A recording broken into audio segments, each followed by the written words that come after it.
Global ಕನ್ನಡಿಗರೇ. ನಟನೆಯ ಮೋಹ ಬಿಟ್ಟು ವ್ಲಾಗಿಂಗ್. ಚಿತ್ರರಂಗದಲ್ಲಿ ಮುಂದೆ ಬರೋದು ಅಷ್ಟು ಸುಲಭದ ಮಾತಲ್ಲ. ನಾವು ನೆಪೋ ಕಿಡ್ಸ್ ಅಲ್ಲ. ಅತೀ ಶೀತ ಪ್ರದೇಶಕ್ಕೆ ಹೋಗಿದ್ದೀರಿ ನೀವು, ಇದೆ ಎಕ್ಸ್ಪೀರಿಯನ್ಸ್. ನಿಮ್ ಗಾಡಿ ಕೆಟ್ಟೋದ್ರೆ ಸಾಯ್ಬೋದು, ನಿಮ್ ಬಟ್ಟೆಲಿ ತೂತಿದೆ ಅಂದ್ರೆ ಸಾಯ್ಬೋದು. ನೀವು ಅಲ್ಲಿ ಗನ್ನಿದೆ ಅಂತ ನಾ ಹೇಳಿದೆ, ನಮ್ಮ ಬೆಂಗಳೂರಲ್ಲಿ ಗುಂಡಿಗಳಿದೆ, ನೀವು ಬೆಂಗಳೂರಲ್ಲೇ ಸಾಯ್ಬೋದು. ಜನ್ಜಿ ಎರಾನ ಹೆಂಗೆ ನೀವು? ನಮ್ಮ ದೇಶದ ನೆಲ ಜಲ ಸಿರಿ ಸಂಪತ್ತು ಲೂಟಿಗೆ ಬಡವ್ರ ಮಕ್ಕಳು ಬದುಕಲೇಬೇಕು. ಎಲ್ಲಿ ಬದುಕ್ತಾ ಇದಾರೆ ಬಡವ್ರ ಮಕ್ಕಳು? ನನ್ನ ಕಾರ್ ಪಟ್ ಅಂತ ಹಿಂಗೆ ಹೋಯ್ತು, ಬ್ಲಾಸ್ಟ್ ನನ್ನ ಟೈರು. ಯಾರಿದಕ್ಕೆ ಹೊಣೆ? ನಾನು ಟ್ಯಾಕ್ಸ್ ಕಟ್ತಾ ಯುದ್ಧ ಪೀಡಿತ ಯುಕ್ರೇನ್ಗೆ ಹೋದಂತಹ ಮೊಟ್ಟ ಮೊದಲ ಕನ್ನಡಿಗ. ಧಬ ಧಬ ಧಬ ಧಬ ಬಾಂಬು. ಆಗಿನ ಕಾಲದಲ್ಲಿ ಭೂಮಿ ಕೆಳಗಡೆ 100 ಮೀಟರ್ ಕೆಳಗಡೆ ಎಲ್ಲ ಭಾರತದ ವ್ಯವಸ್ಥೆ ಮತ್ತು ಒಂದು 100 ವರ್ಷ ಮುಂದೆ ಇರೋಲ್ಲ. ಕರ್ನಾಟಕ 7 ಕೋಟಿ ಆಯ್ತು, ಬೆಂಗಳೂರು 1 ಕೋಟಿ. 1 ಕೋಟಿನಾರು ಮೇಂಟೈನ್ ಮಾಡಿ ತೋರಿಸಿ. ಈ ನೇಪಾಳಲ್ಲೂ ಅದೇ ಆಗಿದ್ದಲ್ವಾ? ಒಬ್ಬೊಬ್ರು ಒಳ್ಳೆ ಕಟ್ ಮಸ್ತಾಗಿರ್ತಾರೆ, ಸೌಂಡ್ ಬರುತ್ತೆ ಅಂತ. ಆದ್ರೆ ಮೊಟ್ಟ ಮೊದಲ ಮನುಷ್ಯನ ಕಳೆಬರ ಅದು ಹೆಣ್ಣಿಂದು ಅಂತ. ನೀನ್ ಮಂಗಳೂರು, ನಾ ಬೆಂಗಳೂರು, ನೀನ್ ಕೋರ್ಮಂಗ್ಲ, ನನ್ನ ಮಕ್ಕಳು ಸರಿ ಇಲ್ಲ, ಎಲ್ಲ ಸರಿ ಇಲ್ಲ, ಇವರು ಸರಿ ಇಲ್ಲ, ಅವ್ರು ಸರಿ ಇಲ್ಲ. ನೀವೆಲ್ಲ ಇಂಡಿಯನ್ಸು, ಕಳ್ಳನ ಮಕ್ಕಳು, ಕಳ್ಳರು, ಹುಟ್ಟಿರೋ ಹಸಿ ಮಾಂಸನೂ ತಿಂದೀನಿ. ಇಲ್ಲ ಸಾಯ್ಬೇಕು, ಇಲ್ಲ ತಿನ್ಬೇಕು. ಇವತ್ತು ಅರ್ಥ ಆಗ್ತಾ ಇದೆ, ನಮ್ಮಪ್ಪ ಯಾಕೆ ನನಗೆ ಕೊಡಿಸ್ಲಿಲ್ಲ ಅಂದ್ರೆ ಅವ್ನು ನ್ಯಾಯವಾಗಿ ದುಡ್ದವರು. ಅನ್ಯಾಯ ದುಡ್ಡಲ್ಲಿ ಯಾರು ಬೇಕು? ಜೀವನನೇ ಒಂಥರ ಮಧುರ ಸಂಗೀತ, ಇರಲೇಬೇಕು ತಾನೇ ಇಲ್ಲೂ ಏರಿಳಿತ. ನಮಸ್ಕಾರ ವೀಕ್ಷಕರೇ, ಬೆಂಗಳೂರು ಬಸ್ ಪಾಡ್ಕಾಸ್ಟ್ಗೆ ಸ್ವಾಗತ. ನಾನು ಭಾವನಾ ನಾಗಯ್ಯ. ಇಡೀ ಪ್ರಪಂಚ ಸುತ್ತಬೇಕು ಅನ್ನೋದು ಬಹಳಷ್ಟು ಜನರ ಆಸೆ ಇರುತ್ತೆ. ದೇಶ ಸುತ್ತು ಕೋಶ ಓದು ಅಂತ ಕೂಡ ಹೇಳ್ತಾರೆ. ಆದರೆ ಎಲ್ಲರ ಪಾಲಿಗೆ ಇದು ಸಾಧ್ಯ ಆಗೋದಿಲ್ಲ. ದಿನ ಬೆಳಗಾದರೆ ಕೆಲಸಕ್ಕೆ ಹೋಗಬೇಕು, 8 ಗಂಟೆ 10 ಗಂಟೆಗಳ ಡ್ಯೂಟಿ ಕಂಪ್ಲೀಟ್ ಮಾಡಬೇಕು, ವಾಪಸ್ ಮನೆಗೆ ಬರಬೇಕು. ಆದರೆ ಈ ಎಲ್ಲ ಕಟ್ಟಲೆಗಳನ್ನು ಮೀರಿ ಹಲವಾರು ಜನ ವಿದೇಶಗಳನ್ನು ಸುತ್ತಿ ಅಲ್ಲಿನ ಜ್ಞಾನ ಸಂಪಾದನೆ ಮೂಲಕ ನಮ್ಮ ದೇಶದ ಜನರಿಗೂ ಆ ಜ್ಞಾನ ಕೊಡ್ತಾ ಇದ್ದಾರೆ. ಅದರಲ್ಲಿ ಕರ್ನಾಟಕದಲ್ಲಿ ನಮ್ಮ ಹೆಮ್ಮೆಯ ಕನ್ನಡಿಗ, ಗ್ಲೋಬಲ್ ಕನ್ನಡಿಗ ಇವತ್ತು ನಮ್ಮ ಪಾಡ್ಕಾಸ್ಟ್ನಲ್ಲಿದ್ದಾರೆ. ಮಹಾಬಲರಾಮ್ ಅವರು ನಮ್ಮ ಜೊತೆ ಇದ್ದಾರೆ. ಅವ್ರ ಜೊತೆ ಮಾತನಾಡೋಣ. ಸರ್ ನಮಸ್ಕಾರ, ಕಾರ್ಯಕ್ರಮಕ್ಕೆ ಸ್ವಾಗತ. ನಮಸ್ಕಾರ ಭಾವನ ಅವರೇ, ಹೇಗಿದ್ದೀರಾ? ನಾನು ಚೆನ್ನಾಗಿದ್ದೀನಿ, ನಮಸ್ಕಾರ ನೀವು ಎಲ್ಲ ಹೇಗಿದ್ದೀರಾ? ವೀಕ್ಷಕರಿಗೆ. ನಾನು ನಿಮ್ಮ ಗ್ಲೋಬಲ್ ಕನ್ನಡಿಗ ಮಹಾಬಲರಾಮ್. ಭಾಳ ಖುಷಿದೆ ಇವತ್ತು ನಿಮ್ಮ ಸ್ಟುಡಿಯೋಗೆ ಬಂದಿರೋದು. ಕನ್ನಡ ರಾಜ್ಯೋತ್ಸವದ ಸಂದರ್ಭದಲ್ಲಿ ಬಂದಿದ್ದೀರಿ. ಹೌದು, ಜೈ ಕರ್ನಾಟಕ ಮತ್ತು ಜೈ ಭುವನೇಶ್ವರಿ. ನಾನು ನಿಮ್ಮ ವ್ಲಾಗ್ ನೋಡ್ತಾ ಇದ್ದೆ. ಅತೀ ಶೀತ ಪ್ರದೇಶದಿಂದ ಅತೀ ಉಷ್ಣ ಪ್ರದೇಶಕ್ಕೂ ಹೋಗಿದ್ದೀರಿ ನೀವು. ಹೌದು. ನಿಮ್ಮ ಆ ವಿಜುವಲ್ನ, ನಿಮ್ಮ ಆಗಿನ ಸನ್ನಿವೇಶ ನೋಡ್ತಾ ಇದ್ರೆ ಭಯ ಆಗತ್ತೆ. ಅಂದರೆ ನಾರ್ಮಲ್ ಆಗಿ ವಾಪಸ್ ಬರ್ತಾರೋ ಇವರೋ ಇಲ್ವೋ ಅನ್ನೋ ರೀತಿ ಭಯ ಹುಟ್ಟಿಸುವಂಥ ಪ್ರದೇಶಗಳು ಸೇರಿದ ಹಾಗೆ. ಇತ್ತೀಚೆಗೆ ನೇಪಾಳಕ್ಕೂ ಹೋಗಿದ್ದೀರಿ, ಅಲ್ಲಿನ ಸನ್ನಿವೇಶಗಳನ್ನು ತಿಳ್ಕೊಂಡು ಬಂದಿದ್ದೀರಿ. ಸುಮಾರು ಒಂದು 60-65 ದೇಶ ಆಗಿದೆ ಇಲ್ಲಿವರೆಗೆ. ಒಂದು 50 ದೇಶ ಆಗಿರ್ಬೋದು. 50 ದೇಶ. ಇತ್ತೀಚೆಗೆ ಲೆಕ್ಕ ಹಾಕೋದು ಬಿಟ್ಬಿಟ್ಟಿದ್ದೀನಿ, ಈಗ ಅಷ್ಟು ಫಾಸ್ಟಾಗಿ ನಡೀತದೆ. ಮುಂದಿನ ದೇಶ ಅಂತ ಹಿಂದಿನ ದೇಶದ ಎಣ್ಸಕ್ಕೆ ಟೈಮ್ ಸಿಗ್ತಾ ಇಲ್ಲ. ಬಟ್ ಆಲ್ಮೋಸ್ಟ್ ಒಂದು 50 ದೇಶ ದಾಟಿದ್ದೀನಿ. 50 ದೇಶ ಆಗಿದೆ. ಹೇಗಿದೆ ಎಕ್ಸ್ಪೀರಿಯನ್ಸ್? ತುಂಬ ಚೆನ್ನಾಗಿದೆ. ಜೀವನ ಬದಲಾಯಿಸುವಂತಹ ಅನುಭವ, ಒಂದು ವ್ಯಕ್ತಿತ್ವವನ್ನೇ ಬದಲಾಯಿಸುವಂಥ ಅನುಭವ. ಒಬ್ಬ ನಟರಾಗಿದ್ರಿ ನೀವು.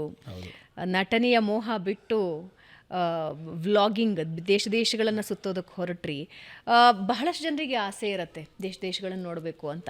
ಆದರೆ ಡೆಫಿನೆಟ್ಲಿ ಒಂದಂತೂ ಹೌದು, ಬೇರೆ ದೇಶಗಳನ್ನು ಭೇಟಿಯಾಗೋದ್ರಿಂದ, ಅಲ್ಲಿನ ಕಲ್ಚರನ್ನು ತಿಳ್ಕೊಳ್ಳೋದ್ರಿಂದ ಜ್ಞಾನವೃದ್ಧಿಯ ಜೊತೆಗೆ ನಾವು ನೋಡೋ ಪರ್ಸೆಪ್ಷನ್ ಕೂಡ ಬದಲಾಗುತ್ತೆ, ಜೀವನ ನೋಡೋ ದೃಷ್ಟಿಕೋನ ಕೂಡ ಬದಲಾಗ್ತಾ ಹೋಗುತ್ತೆ.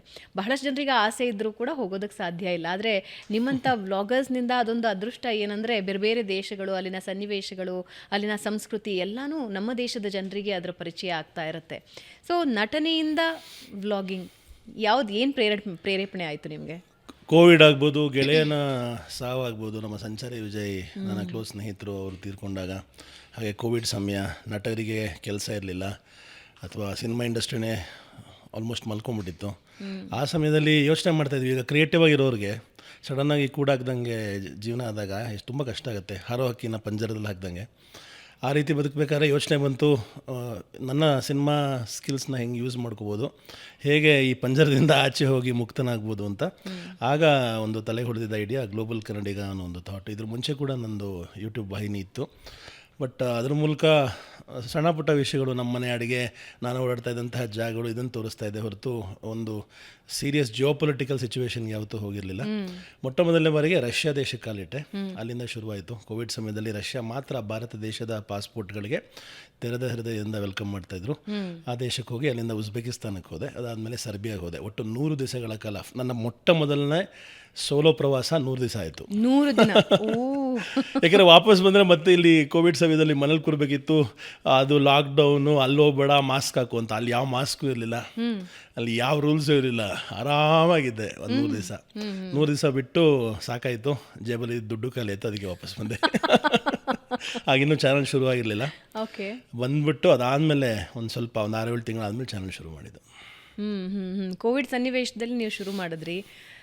ಭಾರತದಲ್ಲಿದ್ದ ಪರಿಸ್ಥಿತಿ ಹೇಗಿತ್ತು ಅಂತ ಹೇಳಿದ್ರೆ, ನಾವು ಮಾಧ್ಯಮದವರಾಗಿ ಒಂದು ಸ್ವಲ್ಪ ಓಡಾಡೋದಕ್ಕೆ ಅವಕಾಶ ಇತ್ತು ಅನ್ನೋದು ಬಿಟ್ಟರೆ ಯಾರೂ ಮನೆಯಿಂದ ಆಚೆ ಕಾಲಿಡೋದಕ್ಕೆ ಸಾಧ್ಯ ಆಗ್ತಿರ್ಲಿಲ್ಲ. ಒಂದು ರೀತಿ ಸ್ತಬ್ಧ ಆಗೋಗಿತ್ತು. 2 ವರ್ಷಗಳು ಅಂದ್ಕೊಳ್ಳಿ.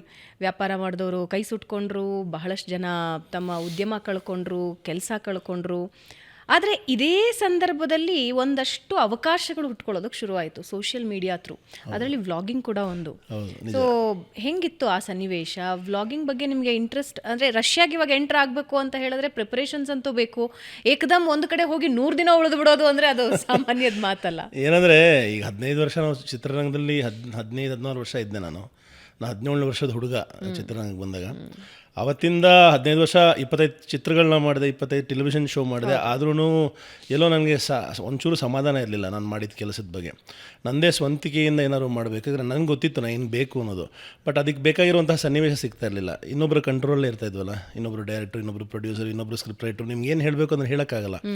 ವ್ಲಾಗಿಂಗ್ ಮೂಲಕ ಏನಾಯಿತು ಅಂದರೆ, ಆ ಒಂದು ಫಿಲ್ಟರ್ಗೆ ಆ ಕಡಿವಾಣ ಏನಿತ್ತು ಅದು ಓಪನ್ ಆಯಿತು. ವಿತೌಟ್ ಫಿಲ್ಟರ್ಸ್ ನನ್ನ ಮನಸ್ಸಲ್ಲಿ ಏನಿತ್ತು, ನಾನು ಒಳಗಿಂದ ಏನು ಬಂತು, ಹಾಗೆ ನಾನು ಏನು ನೋಡ್ತಾ ಇದ್ದೆ, ನನ್ನ ಅಬ್ಸರ್ವೇಷನ್ಸಲ್ಲಿ ನಾನು ಏನೇನು ನೋಡ್ತಾ ಇದ್ದೆ, ಅದನ್ನು ತೆರೆದ ಹೃದಯದಿಂದ ಹೇಳೋಕ್ಕೆ ಶುರು ಮಾಡಿದೆ.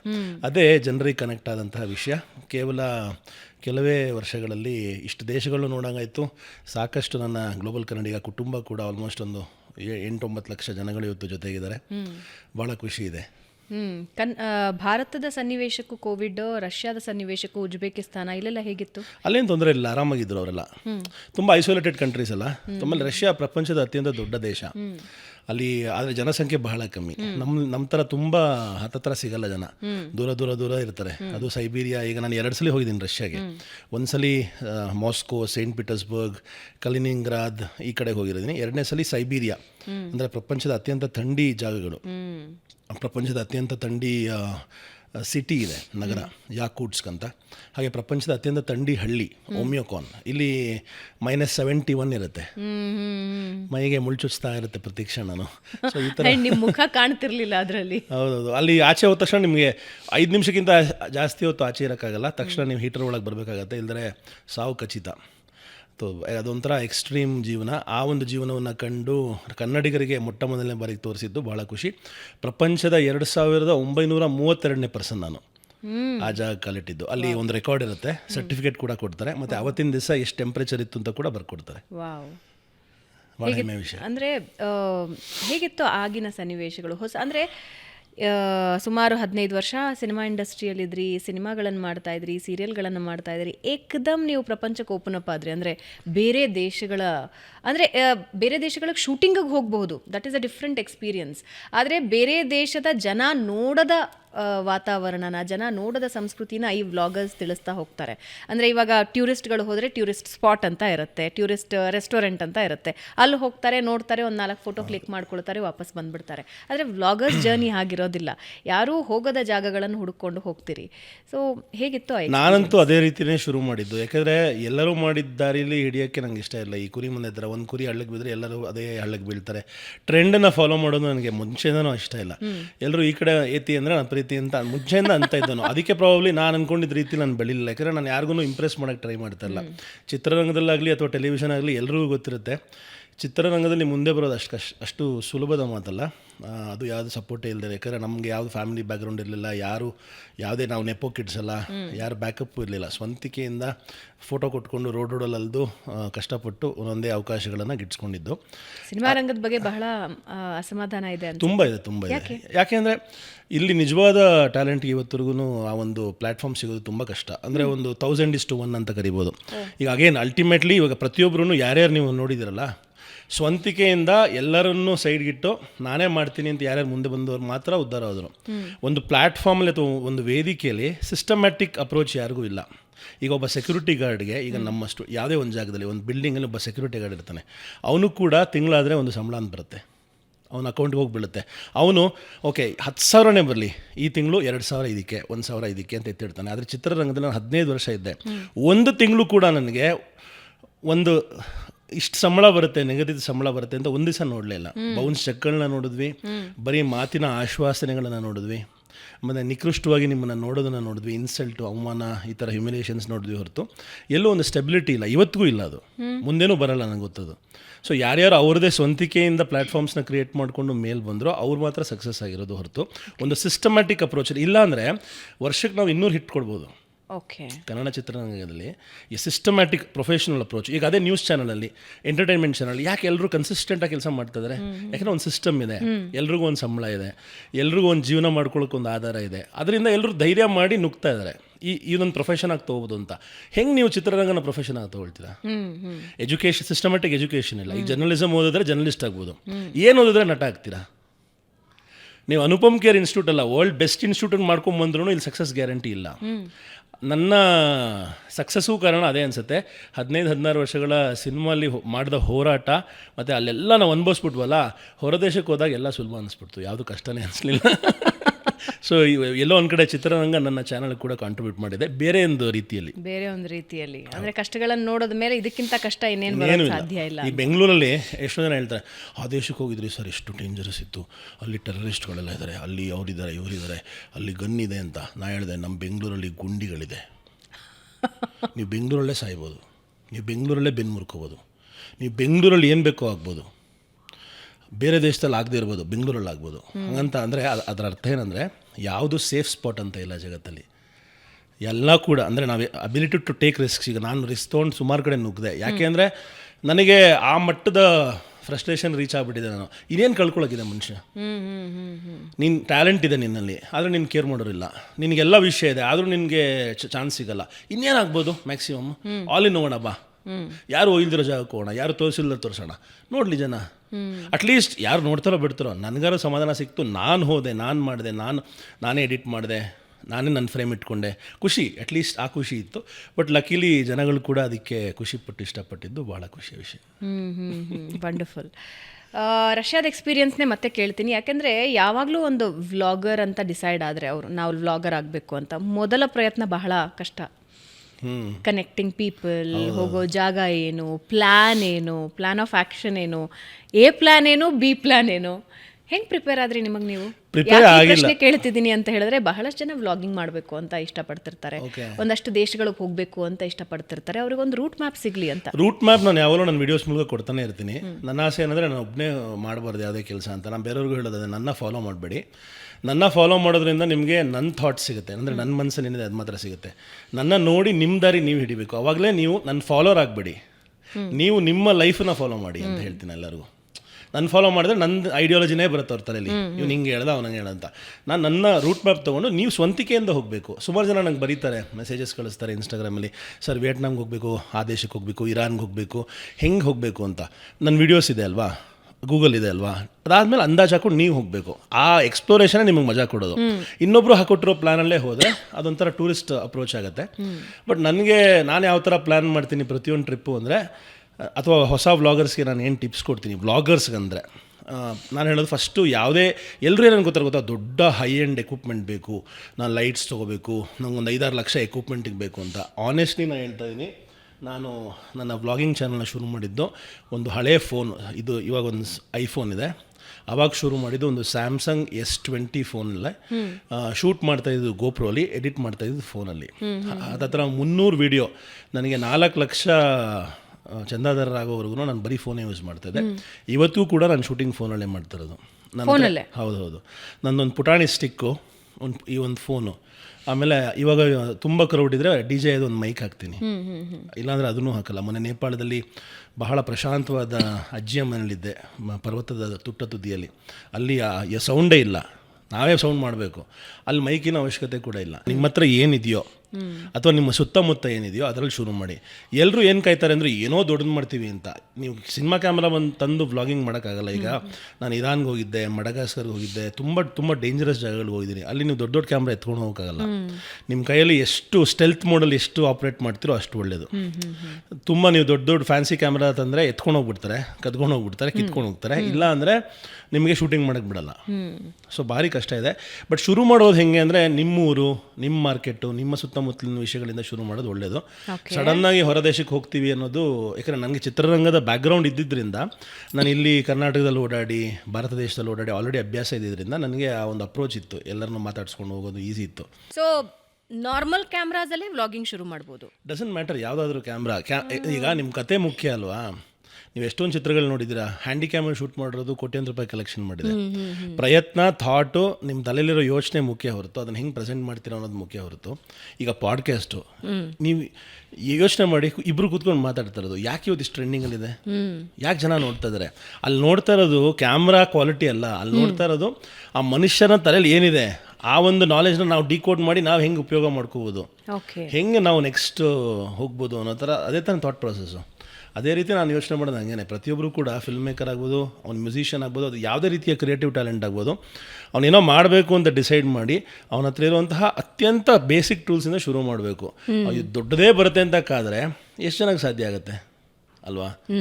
ಇವತ್ತು ನಾನು ಏನು ಯಾವ್ದಾದ್ರು ಬೇಕಾದ್ರೆ ಟೂಲ್ ಬೇಕಾದ್ರೆ ತೊಗೋಬೋದು, ಆದರೆ ನಂಗೆ ಬೇಸಿಕ್ ಇಷ್ಟ. ಯಾಕೆಂದರೆ ಅದು ಜೋಬಲ್ಲಿ ಬರುತ್ತೆ ನನಗೇನು ತೊಂದರೆ ಕೊಡಲ್ಲ. ಈಗ ನಾನು ಹೊರದೇಶಕ್ಕೆ ಹೋದಾಗ, ಮುಂಚೆ ರಷ್ಯಾಗೆ ಫಸ್ಟ್ ಟೈಮ್ ಹೋದಾಗ 30 kg ಬ್ಯಾಗ್ ಹಾಕೊಂಡು ಹೋಗಿದ್ದೆ. 30 kg ಹೋಗ್ತಾ ಬರ್ತಾ ವಾಪಸ್ ಮನೆಗೆ ಬಂದಾಗ 6-7 kg ತಂದಿದ್ದೆ. ಎಲ್ಲ ಅಲ್ಲೇ ಬಿಸಾಕ್ಬಿಟ್ಟೆ. ಅದೇ ಥರ ಜೀವನದಲ್ಲಿ ನಾವು ಅಷ್ಟೇ ಬದುಕ್ತೀವಲ್ಲ. ಈಗ 2 ಶೂ ಇದ್ದೋನು 10 ಶೂ ತೊಗೋತೀವಿ ನಾವು.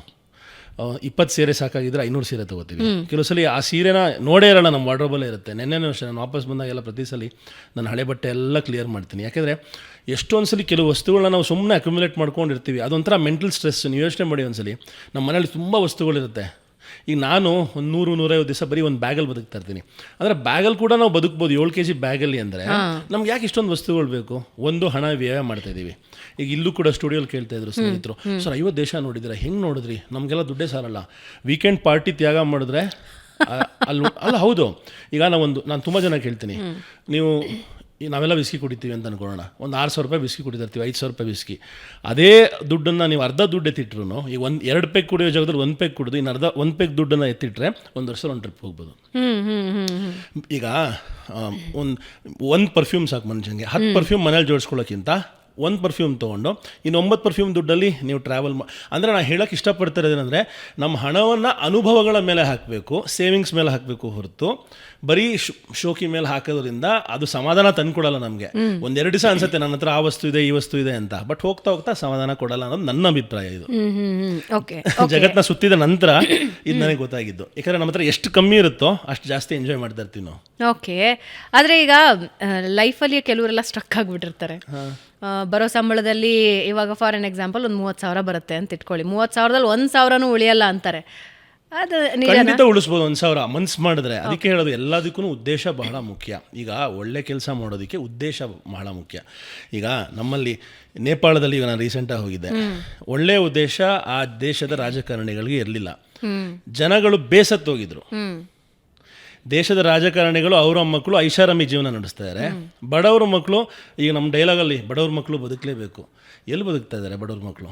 ಬದುಕಕ್ಕೆ ಸಾಧ್ಯನೇ ಇಲ್ಲ. ಒಬ್ಬ ಕಾಮನ್ ಮ್ಯಾನ್ ಅಂತ ನೀವೇನು ಹೇಳ್ತಾ ಇದ್ದೀರಿ, 30,000 ಸಂಬಳ ತೊಗೊಳ್ಳೋ ಅಂದರೆ ಒಬ್ಬ ಸರ್ವೇ ಸಾಮಾನ್ಯ ಮನುಷ್ಯ, ಅವನಿಗೆ ಬದುಕೋಕ್ಕೆ ಅವಕಾಶನೇ ಕೊಡ್ತಾಯಿಲ್ಲ. ಯಾಕೆಂದರೆ ಆ ಥರ ಟ್ಯಾಕ್ಸೇಷನ್ನು, ಅವನಿಗೆ ಫೆಸಿಲಿಟಿ ಇಲ್ಲ, ಸೌಲಭ್ಯ ಇಲ್ಲ. ಈಗ ಗಾಡಿಗೆ ಒಳ್ಳೆ ರೋಡ್ ಇದ್ದರೆ ನಿಮ್ಮ ಗಾಡಿ 10,000 ಕಿಲೋಮೀಟ್ರ್ ಓಡುತ್ತೆ ಸರ್ವಿಸ್ ಮಾಡಿಸ್ದೆ. ಅದೇ ನೀವು ನಿಮ್ಮ ಗಾಡಿ ರೋಡ್ ಚೆನ್ನಾಗಿಲ್ಲ ಅಂದರೆ ನಿಮಗೆ ಪ್ರತಿ 500 ಕಿಲೋಮೀಟ್ರಿಗೂ ನೀವು ಸರ್ವಿಸ್ ಮಾಡಿಸ್ಬೇಕು. ಒಳ್ಳೆ ರೋಡ್ ಇದ್ದರೆ ಮೈಲೇಜ್ ಕೂಡ ಇನ್ಕ್ರೀಸ್ ಆಗುತ್ತೆ, ಗೊತ್ತಲ್ವ ಗಾಡಿದು. ಈಗ ನಾನು ಮೊನ್ನೆ ಹುಬ್ಳಿ ಹೈವೇಲಿ ಹೋಗ್ತಾ ಇದ್ದೆ. ದುಡ್ಡು ಟೋಲ್ ಕೊಟ್ಟು ಹೋಗ್ತಾ ಇರೋಂಥ ಹೈವೇ, ದೊಡ್ಡ ಹೊಂಡ. ನನ್ನ ಕಾರ್ ಪಟ್ ಅಂತ ಹಿಂಗೆ ಹೋಯಿತು, ಬ್ಲಾಸ್ಟು ನನ್ನ ಟೈರು. ಅವತ್ತು ಆಕ್ಸಿಡೆಂಟ್ ಆಗಬೇಕು, ದೊಡ್ಡ ಆಕ್ಸಿಡೆಂಟ್ ಆಗಬೇಕಾಯ್ತು. ಲಕ್ಕಿಲಿ ನಾನು ಹ್ಯಾಂಡ್ ಬ್ರೇಕ್ ಹಿಡಿದು ಸೈಡ್ಗೆ ಹಾಕಿದೆ. ಯಾಕಂದರೆ ನಾನು ಹಂಗೆ ಹೋದಾಗ ಇಮ್ಯಾಜಿನ್ ಮಾಡಿ, ಒಂದು 80 ಸ್ಪೀಡಲ್ಲಿ ಹೈವೇಲಿ ನಾವು ದುಡ್ಡು ಕೊಟ್ಟಿದ್ದೆ ಸ್ಪೀಡಾಗಿ ಹೋಗೋಕ್ಕಲ್ವಾ. ಹೌದು. ಆ ಟೋಲ್ ರೋಡಲ್ಲಿ ಆ ಥರ ಸಿಚುವೇಶನ್ನು. ನನಗೆ 10,000 ರೂಪಾಯಿ ಖರ್ಚು ಬಂತು ಬರೀ ಟೈರಿಂದ. ಅದಾದಮೇಲೆ ರಿಮ್ ಚೇಂಜ್ ಆಯಿತು, ಎಲ್ಲ ಸೇರಿ ಒಂದು 20,000 ಖರ್ಚು ಬಂತು. ಯಾರಿದಕ್ಕೆ ಹೊಣೆ? ನಾನು ರೋಡ್ ಟ್ಯಾಕ್ಸ್ ಕಟ್ತಾಯಿದ್ದೀನಿ, ಟೋಲ್ ಟ್ಯಾಕ್ಸ್ ಕಟ್ತಾಯಿದ್ದೀನಿ, ಆದರೆ ನಂಗೆ ಸಿಗ್ತಾರೋ ಸೌಲಭ್ಯ ಏನು? ಸೊ ನಮ್ಮ ಸರ್ಕಾರಗಳು ಕೂಡ ನಾವು ಕರೆಕ್ಟಾಗಿ ಬದುಕದೇ ಇರೋದಕ್ಕೆ ಕಾರಣ ಇದೆ. ಅವರೆಲ್ಲ ಕರೆಕ್ಟಾಗಿ ಫೆಸಿಲಿಟೀಸ್ ಕೊಟ್ಟರೆ ನಾವುಗಳೆಲ್ಲ ಆರಾಮಾಗಿ ಬೇರೆ ಬೇರೆ ವಿಷಯಗಳಿಗೆ ಸೇವ್ ಮಾಡ್ಬೋದು. ನಮ್ಮದು ದುಂದು ವೆಚ್ಚ, ಗೊತ್ತಿಲ್ದಿರೋ ವೆಚ್ಚ, ಟ್ಯಾಕ್ಸೇಷನ್ನು ಮಾಡ್ತಿರೋ ಸಿಸ್ಟಮ್ಸು, ಇದರಿಂದ ಒಂದು ಅರ್ಧ ಜೀವನ ಮುಗಿದೋಗ್ತದೆ. ಅಂದರೆ ಫಿಕ್ಸ್ ಆಗ್ಬಿಟ್ಟಿದ್ದೀವಿ ಅದಕ್ಕೆ. ಬಟ್ ಅದನ್ನು ಬಿಟ್ಟು ಎಲ್ಲೋ ಒಂದು ಕಡೆ ಒಂಚೂರು ಪ್ಲ್ಯಾನಿಂಗ್ ಮಾಡಿಕೊಂಡ್ರೆ ನಾವು ಕೂಡ ದುಡ್ಡು ಉಳಿಸಿ ಎಲ್ಲ ಕಡೆ ನಾವೇನೇನು ಅಂದ್ಕೊಂಡಿದ್ದೀವಿ ಎಲ್ಲ ಮಾಡ್ಬೋದು, ಮಾಡಬೇಕು. ಮಾಡಲಿಲ್ಲ ಅಂದರೆ ಅದೇ ಹೇಳ್ತಾರಲ್ಲ, ಇಬ್ಬರು ವಯಸ್ಸಾದರು 70 ವರ್ಷದಲ್ಲಿ 1 ಕೋಟಿ ಇತ್ತಂತೆ. ಯಾವುದೋ ರೋಮಲ್ಲಿ ಹೋಗ್ಬಿಟ್ಟು ದೊಡ್ಡ ಜಾತ್ರೆ ಮಧ್ಯ ಕಾರ್ ಹೈರ್ ಮಾಡಿದರೆ ಕುದುರೆ ಸವಾರಿಲಿ ಇಬ್ಬರು ಹೊರಕೆ ಹೊಡಿತಾ ಇದ್ದಾರೆ ಹಿಂಗೆ ಅಂತ. ನೋಡೋಕ್ಕೆ ಶಕ್ತಿ ಇಲ್ಲ. ದೇಹ ಒಂದು ಕೆಲವು ವರ್ಷ ಎಂಜಾಯ್ ಮಾಡೋದಷ್ಟು ಏಜ್ ಅಲ್ಲ. ಈಗ ನಾನು ಅಷ್ಟೇ ಕಷ್ಟವಾದ ದೇಶಕ್ಕೆ ಫಸ್ಟ್ ಹೋಗ್ತೀನಿ. Eat the big frog first. ದೊಡ್ಡ ಕಪ್ಪೆನೇ ಫಸ್ಟ್ ತಿನ್ನಬೇಕು ನಾನು. ಯಾಕೆಂದರೆ ಈಗ ನೇಪಾಳಕ್ಕೆ ಈ ಸಿಚುವೇಶನ್ ಇದೆ ಅಂತ ಹೋದೆ, ಬಟ್ ಇಷ್ಟು ದಿವಸ ಹೋಗಿರಲಿಲ್ಲ. ನೇಪಾಳು, ಭೂತಾನು, ಬಾಂಗ್ಲಾದೇಶ, ಮಯನ್ಮಾರು, ಶ್ರೀಲಂಕಾ ಇವೆಲ್ಲ ಹತ್ತತ್ರ ಇರುವಂತಹ ದೇಶ. ವೀಸಾಗೆ ಅಷ್ಟೊಂದು ಕಷ್ಟ ಇಲ್ದಿರೋ ದೇಶ. ಅದಕ್ಕೆ ಯಾವ್ದು ಬೇಕೋ ಹೋಗ್ಬೋದು. ಆದರೆ Iran, Iraq, Palestine, Israel, Gaza, Ukraine, Madagascar, Mongolia, Russia coldest place, hottest place, ಈ ಥರ ಜಾಗಗಳಿಗೆ ಎಷ್ಟು ಜನ ಹೋಗತ್ತೆ? ಯಾರೂ ಹೋಗೋಕ್ಕಾಗ್ದಿರೋ ದಾರಿಯಲ್ಲಿ ನಡಿಬೇಕು. ಅಲ್ಲಿಯ ವಿಷಯಗಳನ್ನು ಫಸ್ಟ್ ಹ್ಯಾಂಡ್ ವಿದ್ಯಮಾನ ಅರ್ಥ ಮಾಡ್ಕೋಬೇಕು. ಅಲ್ಲಿ ನಿಂತ್ಕೊಂಡು ನಾನು ಅರ್ಥ ಮಾಡ್ಕೋಬೇಕು. ಇಲ್ಲಿ ಯಾರೋ ಹೇಳಿರೋಂತಹ ವಿಷಯಗಳನ್ನು ನಾನು ಕೇಳಿಸ್ಕೊಂಡು ನಾನು ಒಪ್ಕೊಳ್ಳಲ್ಲ. ಅದನ್ನು ನಾನು ಫಸ್ಟ್ ಹ್ಯಾಂಡ್ ನೋಡಬೇಕು ಅನ್ನೋದು ನನ್ನ ಹಠ. ಅಂದರೆ ಈಗ ಒಂದು ದೇಶಕ್ಕೆ ನೀವು ಹೊರಟು ನಿಂತಿದ್ದೀರಾ ಅಂತ, ನಾಳೆನೂ ಹೊರಡ್ತಾ ಇದ್ದೀರಾ, ನಾಳೆ ನಾಡಿದ್ರಲ್ಲಿ ಹೊರಡ್ತಾ ಇದ್ದೀರಾ. ಈಗ ಆ ಹೊರಟ್ರೆ ನಿಂತಾಗ ನಿಮ್ಮ ತಲೆಯಲ್ಲಿ ಆ ದೇಶದ ಆಯ್ಕೆ ಹೆಂಗೆ? ಯಾಕೆ ಆ ದೇಶನೇ? ಈ ಮುಂಚೆ ಒಂಥರ ಯೋಚನೆ ಇತ್ತು. ಮುಂಚೆ ಒಂಥರ ಅಂದರೆ ಈಗ 197 ಮಿಷನ್ 197 ಅಂತ ಒಂದು ಮಾಡಿದ್ದೀನಿ. ಮಿಷನ್ 197 ಅಂದರೆ ಅಪ್ಪಟ ಕನ್ನಡದ ಭಾಷೆಯಲ್ಲಿ ನನ್ನ ಕನ್ನಡದ ಹೆಮ್ಮೆಯ ಶಾಲನ್ನು ಹಾಕ್ಕೊಂಡು, ರಕ್ಷಾ ಕವಚ ಇದೆ ನಮಗೆ, 197 ದೇಶಕ್ಕೆ ಕಾಲಿಟ್ಟು ಅಲ್ಲಿಯ ಕಥೆಗಳನ್ನು ಕನ್ನಡದ ಜನರಿಗೆ, ಹಾಗೆ ಕರ್ನಾಟಕದ ಬಗ್ಗೆ ವಿಶ್ವದಲ್ಲಿ ಯಾರಿಗೂ ಗೊತ್ತಿಲ್ಲ. ನಮ್ಮ ಭಾರತ ದೇಶದಲ್ಲಿ ಎಷ್ಟೊಂದು ಜನಕ್ಕೆ ಕರ್ನಾಟಕ ಅಂದರೆ ಏನು ಅಂತ ಗೊತ್ತಿಲ್ಲ. ಸೊ ಇದನ್ನು ಕೂಡ ಕನ್ನಡ ಪ್ರಚಾರವನ್ನು ಕೂಡ ಎಲ್ಲ ದೇಶಗಳಲ್ಲಿ ಮಾಡಬೇಕು ಅನ್ನೋದು ಗ್ಲೋಬಲ್ ಕನ್ನಡಿಗನ ಉದ್ದೇಶ. ದೇಶದ ಆಯ್ಕೆ ಹೆಂಗೆ ಮಾಡ್ಕೊಳ್ಳಿ? ದೇಶದ ಆಯ್ಕೆ ರ್ಯಾಂಡಮ್ ಥರ ಆ ಸಿಚುವೇಶನಲ್ಲೂ. ಈಗ ನಾನು ನನ್ನ ದೇಶ ಹೋಗಿದ್ದು ಡೆನ್ಮಾರ್ಕ್ ಮುಂಚೆ ಜರ್ಮನಲ್ಲಿದ್ದೆ, ಜರ್ಮನಿ ಮುಂಚೆ ಯುಕ್ರೇನಲ್ಲಿದ್ದೆ. ಈಗ ಹೆಂಗಾಯಿತು ಅಂದರೆ ನೋಡಿ, ಕೆಲವು ಸಲ ಟ್ರಾವೆಲಿಂಗಲ್ಲಿ ನೀವು ಅಂದ್ಕೊಂಡಂಗೆ ಏನೂ ಆಗಲ್ಲ. ಜೀವನನೂ ಅಷ್ಟೇ ಅಲ್ವಾ. ಜೀವನಾನೇ ಒಂದು ಲೈನ್ ಬರೆದಿದ್ದೆ ನಾನು ನನ್ನ ಹಾಡಲ್ಲಿ, ಜೀವನಾನೇ ಒಂಥರ ಮಧುರ ಸಂಗೀತ, ಇರಲೇಬೇಕು ತಾನೇ ಇಲ್ಲೂ ಏರಿಳಿತ. ಅಂದರೆ ಲೈಫಲ್ಲಿ ಏರಿಳಿತ ಇದ್ದೇ ಇರುತ್ತೆ, ನಾವು ಅಂದ್ಕೊಂಡಂಗೆ ತಕ್ಷಣ ಆಗಲ್ಲ. ನಾನು ವೆಸ್ಟರ್ನ್ ಸಹಾರಲ್ಲಿದ್ದೆ, ಅಂದರೆ ಮೊರೊಕ್ಕೋ ಕೆಳಗಡೆ ಇರುವಂತಹ ಒಂದು ಕಾನ್ಫ್ಲಿಕ್ಟ್ ಝೋನ್ ಅದು ವೆಸ್ಟರ್ನ್ ಸಹಾರ. ಅಲ್ಲಿಂದ ಮಾರಿಟಾನಿಯಾಗೆ ಹೋಗಬೇಕಾಗಿತ್ತು. ವೀಸಾ ಪ್ರಾಬ್ಲಮ್, ವೀಸಾ ಕೊಟ್ಟಿಲ್ಲ, ಲೇಟಾಗಿ ಕೊಟ್ಟರು.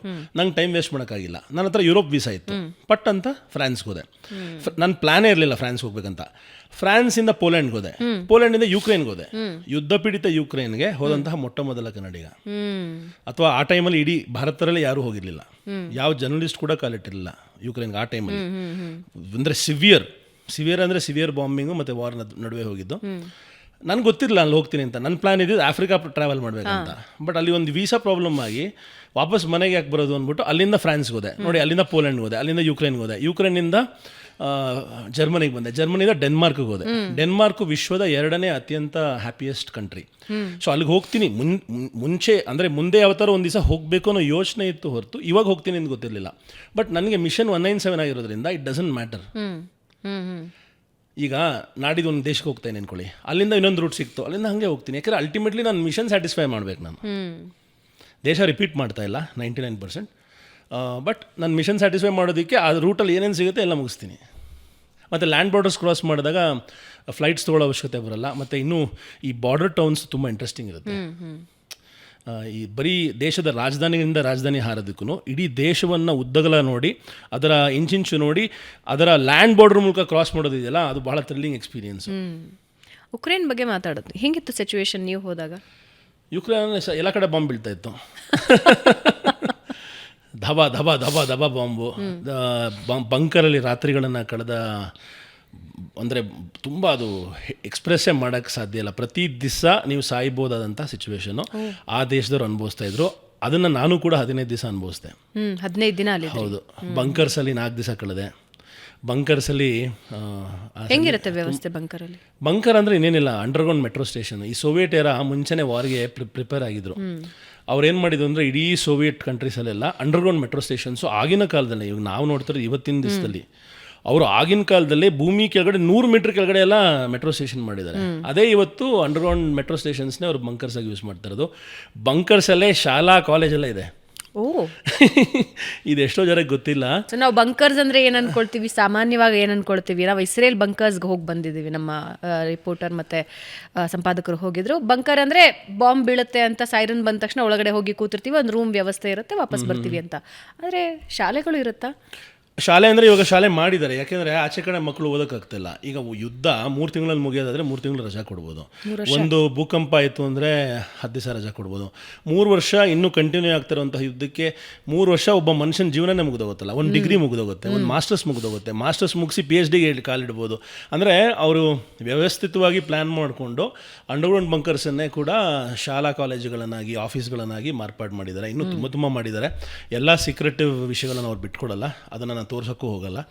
ಯಾಕಂದರೆ ಅವ್ರವ್ರ ದೇಶದ ಸೆಕ್ಯೂರಿಟಿ ಅವ್ರಿಗೆ ಬಹಳ ಮುಖ್ಯ. ನನಗೇನಂದರೆ ಹ್ಯೂಮನ್ ಆ್ಯಂಗಲ್ ಅಂತ ಏನು ಹೇಳ್ತೀವಿ ಅಂದರೆ ಮನುಷ್ಯತ್ವದ ಕಣ್ಣು, ಅಲ್ಲಿಯ ಮನುಷ್ಯರು ಯಾವ ರೀತಿ ಸಫರ್ ಮಾಡ್ತಾ ಇದ್ದಾರೆ, ಏನು ಅಂಡರ್ಗೋ ಮಾಡ್ತಾರೆ, ಆ ಪೇನ್ ಅಂತ. ಈಗ ನಾವು ಅನ್ಕೋಬೋದು ನಾವು ಇನ್ನು ನನಗೆ ಅರ್ಥ ಆಯ್ತು ನಿನ್ನ ನೋವು ಅಂತ. ಖಂಡಿತ ನಮ್ಗೆ ಅರ್ಥ ಆಗಿರಲ್ಲ. ನಾವು ಹೆಂಗೆ ಅರ್ಥ ಆಗುತ್ತೆ? ಬಂಕರಲ್ಲಿ ಬದುಕೋ ನೋವು ಯಾವನಿಗೂ ಅರ್ಥ ಆಗಕ್ಕೆ ಸಾಧ್ಯನೇ ಇಲ್ಲ. ಅಲ್ಲಿ ಬದುಕೋ ತನಕ ಅಲ್ಲಿ ಒಂದು ಬಾಂಬ್ ಇದ್ರೆ ಇಡೀ ಬಂಕರ್ ಅಲ್ಲಾಡುತ್ತೆ, ಪ್ಶ್ ಅಂತ ಮಣ್ಣು ಉದುರುತ್ತೆ ಮೇಲಿಂದೆಲ್ಲ. ಮಕ್ಕಳು 3 ತಿಂಗಳು ಮಕ್ಕಳು 6 ತಿಂಗಳು ಮಕ್ಕಳು ಲೈನಿಗೆ ಅವರು ಸ್ಟ್ರೋಲರ್ಸ್ ಒಳಗಿರ್ತಾರೆ. ಅಪ್ಪ ಅಮ್ಮಂದ್ರು ಹಿಂಗೆ ಇಟ್ಕೊಂಡು ಕೂತಿರ್ತಾರೆ. ಬಾಂಬ್ ಇದ್ದರೆ ಹಿಂಗೆ ಇಟ್ಕೊಂಡು ಕೂತಿರ್ತಾರೆ. ರಾತ್ರಿ ಇಡೀ ಆ ಸ್ಟ್ರೋಲರ್ಗೆ ಹಿಂಗೆ ಇಟ್ಕೊಂಡು ಕೂತಿರ್ತಾರೆ. ಎಷ್ಟೋ ಜನ ಕಣ್ಣೀರು ಹಾಕ್ತಾ ಇರ್ತಾರೆ. ಯಾಕಂದರೆ ನಿದ್ದೆ ಬರಲ್ಲ. ನನಗೂ ನಿದ್ದೆ ಬರಲಿಲ್ಲ ಬಂಕರಲ್ಲಿ ಕಳೆದಾಗ. 15 ದಿನ ಆಗಲ್ಲ. ನಿಮ್ಗೆ ನಿದ್ದೆ ಹೆಂಗೆ ಬರುತ್ತೆ? ಏನಾದ್ರು ಆಗ್ಬಿಟ್ರೆ ಅನ್ನೋ ಒಂದು ಭಯ. ನಿಮಗೆ ನಿದ್ದೆ ಯಾವಾಗ ಬರೋದು? ನೆಮ್ಮದಿ ಇದ್ದಾಗ. ಆ ಥರ 3 ವರ್ಷದಿಂದ ಅವ್ರು ಯಾರೂ ಸರಿಯಾಗಿ ನಿದ್ದೆ ಮಾಡಿಲ್ಲ ದೇಶದವರು. ಈ ಕಡೆನೂ ಮಾಡಿಲ್ಲ, ಆ ಕಡೆನೂ ಮಾಡಿಲ್ಲ. ಅದಕ್ಕೆ ಹೇಳೋದು ಯುದ್ಧದಲ್ಲಿ ಗೆಲುವು ಯಾರಿಗೂ ಇಲ್ಲ, ಸೋಲೆ ಖಚಿತ ಅಂತ. ಸೊ ಎಕ್ಸ್ಟ್ರೀಮ್ ಯುಕ್ರೇನಿಂದ ಇನ್ನೊಂದು ಕಡೆಗೆ ಡೆನ್ಮಾರ್ಕ್ಗೆ ಹೋದ್ರಿ.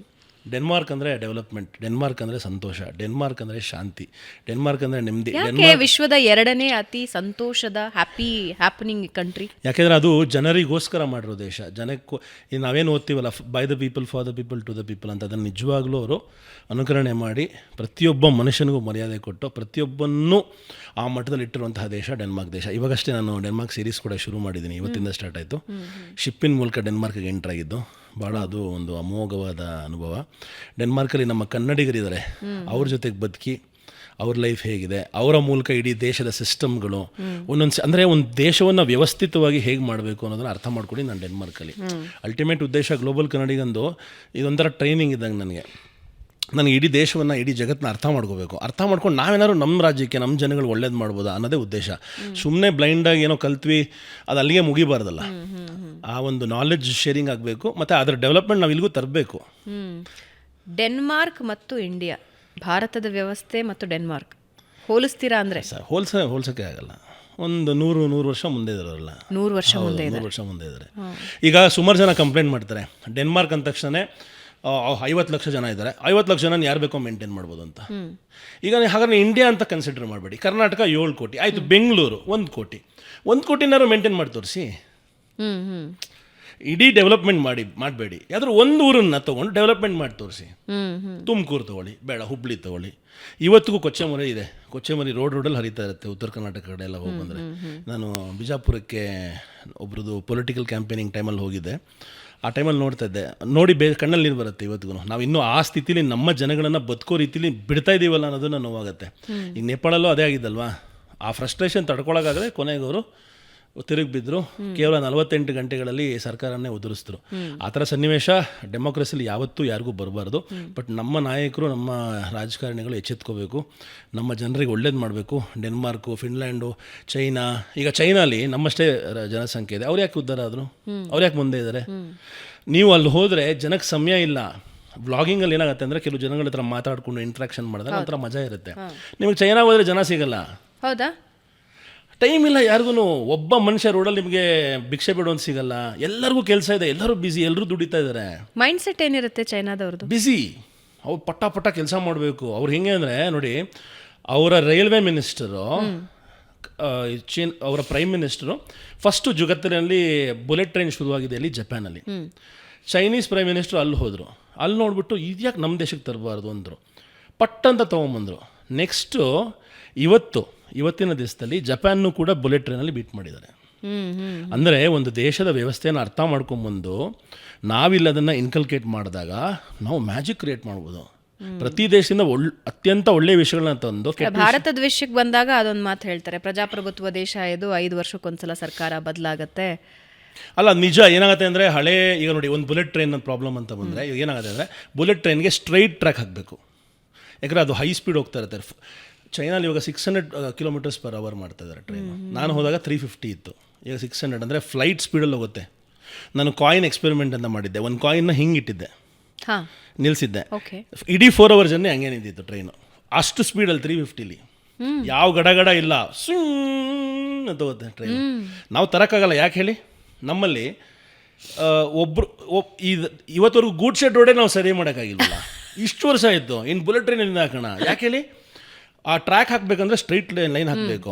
ಅದಕ್ಕೆ ಎಲ್ಲರೂ ಇಂಜೆಕ್ಷನ್ ತರ್ತಾರಲ್ಲ, ಪ್ರತಿ ಅಂಗಡಿನೂ ನಂಗೆ ಬೇಡ, ನಂಗೆ ಇಷ್ಟ ಇಲ್ಲ, ನೀನು ಹಾಕ್ಬೇಡ, ಕೇಸ್ ಹಾಕ್ತೀನಿ. ಅದು ಕ್ಲಿಯರ್ ಆಗೋಷ್ಟರಲ್ಲಿ ವರ್ಷಗಳಾಗೋಗಿರುತ್ತೆ. ಆಗೋದೇ ಇಲ್ಲ. ಯಾವತ್ತಿಗೂ ನಾವು ಚೈನಾ ದೇಶದ ಥರ ಬುಲೆಟ್ ಸಿಸ್ಟಮ್ನ ತರೋಕ್ಕೆ ಸಾಧ್ಯನೇ ಇಲ್ಲ ಈ ದೇಶದಲ್ಲಿ, ಯಾವತ್ತಿಗೂ ಆಗಲ್ಲ ಅದು. ಬಟ್ ಬೇರೆ ರೀತಿ ಡೆವಲಪ್ಮೆಂಟ್ ತರ್ಬೋದು ಅಷ್ಟೇ. ಒಂದೆರಡು ಎಕ್ಸಾಂಪಲ್ ಕೊಡಿ. ಪ್ರತಿಯೊಂದು ವಿಷಯದಲ್ಲೂ ಒಂದು ರಸ್ತೆ ಹಾಕೋದ್ರಲ್ಲಾಗ್ಬೋದು. ಇವತ್ತು ಎಷ್ಟು ಸಫರ್ ಮಾಡ್ತೀವಿ. ಇವಾಗ ನಾನು ಮನೆಯಿಂದ ಇಲ್ಲಿಗೆ ಬರೋದಕ್ಕೆ 25 ನಿಮಿಷ ಸೇವ್ ಮಾಡ್ಬೋದಿತ್ತು. ನನ್ನ ಕಾರ್ ಅಷ್ಟು ಗಡ ಹಿಂಗೆ ಈ ಯಾವುದೋ ಹಳೇ ಕಾಲದ ಹಳ್ಳಿಗಳಲ್ಲಿ ಓಡಾಡ್ತಿರೋ, ಎತ್ತಿನ ಗಾಡಿಗಳಲ್ಲಿ ಓಡಾಡ್ತಿರೋ ಫೀಲಿಂಗ್ ಇವತ್ತು ಬೆಂಗಳೂರಲ್ಲಿ ಬರ್ತಾಯಿದೆ. ಬೇಸಿಕ್ ವ್ಯವಸ್ಥೆಗಳನ್ನ ಸರಿ ಮಾಡಬೇಕು ನಾವು. ಅದಾದಮೇಲೆ ನಮ್ಮ ಬೇಸಿಕ್, ಈಗ ಒಂದು ರೋಡು, ಒಂದು ಡ್ರೈನ್, ಇನ್ನೇನು ಕೇಳ್ತಾರೆ ರೀ. ಅರ್ಬನ್ ಸೊಸೈಟಿ ಅಂತೂ ಬೇರೆ ಏನೂ ಕೇಳಲ್ಲ. ಒಳ್ಳೆ ರೋಡ್ ಹಾಕೋರು, ಒಳ್ಳೆ ಡ್ರೈನೇಜ್ ಸಿಸ್ಟಮ್ ಕೊಡು, ಮತ್ತು ಸಣ್ಣ ಪುಟ್ಟ ಫೆಸಿಲಿಟಿ ಕೊಡು ಅಂತ. ಬಟ್ ಅದೇ ರೂರಲ್ಲಿಗೆ ಬಂದರೆ ಇನ್ನೂ ತುಂಬ ಹೆಲ್ತ್ ಕೇರ್ ಬಹಳ ಮುಖ್ಯ. ಯಾಕೆಂದರೆ ಇವತ್ತು ನಾವೆಲ್ಲರೂ ಬೇಕಾ ಬೇಡವೋ ಬೇರೆ ಬೇರೆ ಹೆಲ್ತ್ ಸಮಸ್ಯೆಗಳಿಂದ ಒದ್ದಾಡ್ತಾ ಇದ್ದೀವಿ. ಆದರೆ ಏನಾಗ್ತದೆ, ಈಗ ನಾವು ಸರ್ಕಾರಿ ಆಸ್ಪತ್ರೆಗೆ ಹೋದರೆ ಬದುಕು ವಾಪಸ್ ಬರ್ತೀವಿ ಅನ್ನೋ ಗ್ಯಾರಂಟಿ ಯಾರಿಗಾರು ಒಬ್ರಿಗಾರು ಇದೆಯಾ? ಖಂಡಿತ ಇಲ್ಲ. ಪ್ರತಿಯೊಬ್ಬರಿಗೂ ಒಂದು ಭಯ ಇದೆ. ನಾವು ಸರ್ಕಾರಿ ಆಸ್ಪತ್ರೆ ಅಂದರೆ ಭಯ. ಆದರೆ ನೀವು ಡೆನ್ಮಾರ್ಕ್ ದೇಶದ ಒಂದು ಸಿಸ್ಟಮ್ ತೊಗೊಂಡ್ರೆ, ನೀವು ಆಳಾಗಿ ಅರಸಾಗಿ ಆ ದೇಶದ ರಾಜ ಕೂಡ, ಆ ದೇಶದ ಟಾಯ್ಲೆಟ್ ಕ್ಲೀನ್ ಮಾಡುವಂತಹ ಒಬ್ಬ ಪರ್ಸನ್ ಕೂಡ ಒಂದೇ ಹಾಸ್ಪಿಟ್ಲಿಗೆ ಹೋಗ್ತಾನೆ. ಯಾಕೆಂದರೆ ಆ ದೇಶದಲ್ಲಿ ಒಂದೇ ಹಾಸ್ಪಿಟ್ಲ್ ಇರೋದು. ಏರಿಯಾಗೆ ಕಮ್ಯುನಿಟಿ ಹಾಸ್ಪಿಟಲ್ಸ್ ಅಂತ ಮಾಡಿರ್ತಾರೆ. ನೀವು ಅದೇ ಹಾಸ್ಪಿಟ್ಲಿಗೆ ಹೋಗಬೇಕು. ನಿಮಗೆ ಬೇರೆ ಫೆಸಿಲಿಟಿ ಇಲ್ಲ. ಸರ್ಕಾರ ನಿಮಗೆ ಉಚಿತ ಮಾಡಿಬಿಟ್ಟಿರುತ್ತೆ ಪ್ರತಿಯೊಂದು. ಯಾಕಂದರೆ ನಿಮ್ಮ ಟ್ಯಾಕ್ಸೇಷನ್ ದುಡ್ಡಲ್ಲೇ ಅದನ್ನು ಕಟ್ ಮಾಡಿ ತೊಗೊಳ್ತಾರೆ. ಸೊ ಆ ರೀತಿ ಪ್ರತಿಯೊಂದಕ್ಕೂ ಸಿಸ್ಟಮ್ ಮಾಡಿದ್ದಾರೆ. ನಿಮ್ಗೆ ಗೊತ್ತಾ, ಒಂದು ಆಶ್ಚರ್ಯಕರವಾದ ವಿಷಯ, ಪೊಲೀಸಿಗೆ ಕೂಡ ಆ ದೇಶದಲ್ಲಿ ಫೈನ್ ಹಾಕ್ತಾರೆ. ಪೊಲೀಸರಿಗೆ? ಹೌದು. ಪೊಲೀಸ್ಗೆ ಹೆಂಗೆ ಫೈನ್ ಹಾಕ್ತಾರೆ ಅಂದರೆ, ನೀವು ಪಾರ್ಕಿಂಗಲ್ಲಿ ನಿಲ್ಲಿಸಿರ್ತೀರ ಗಾಡಿ, ಪೊಲೀಸ್ ಪಾರ್ಕಿಂಗ್ ಅಂದರೆ ಒಂದು ಜಾಗ ಇರುತ್ತೆ.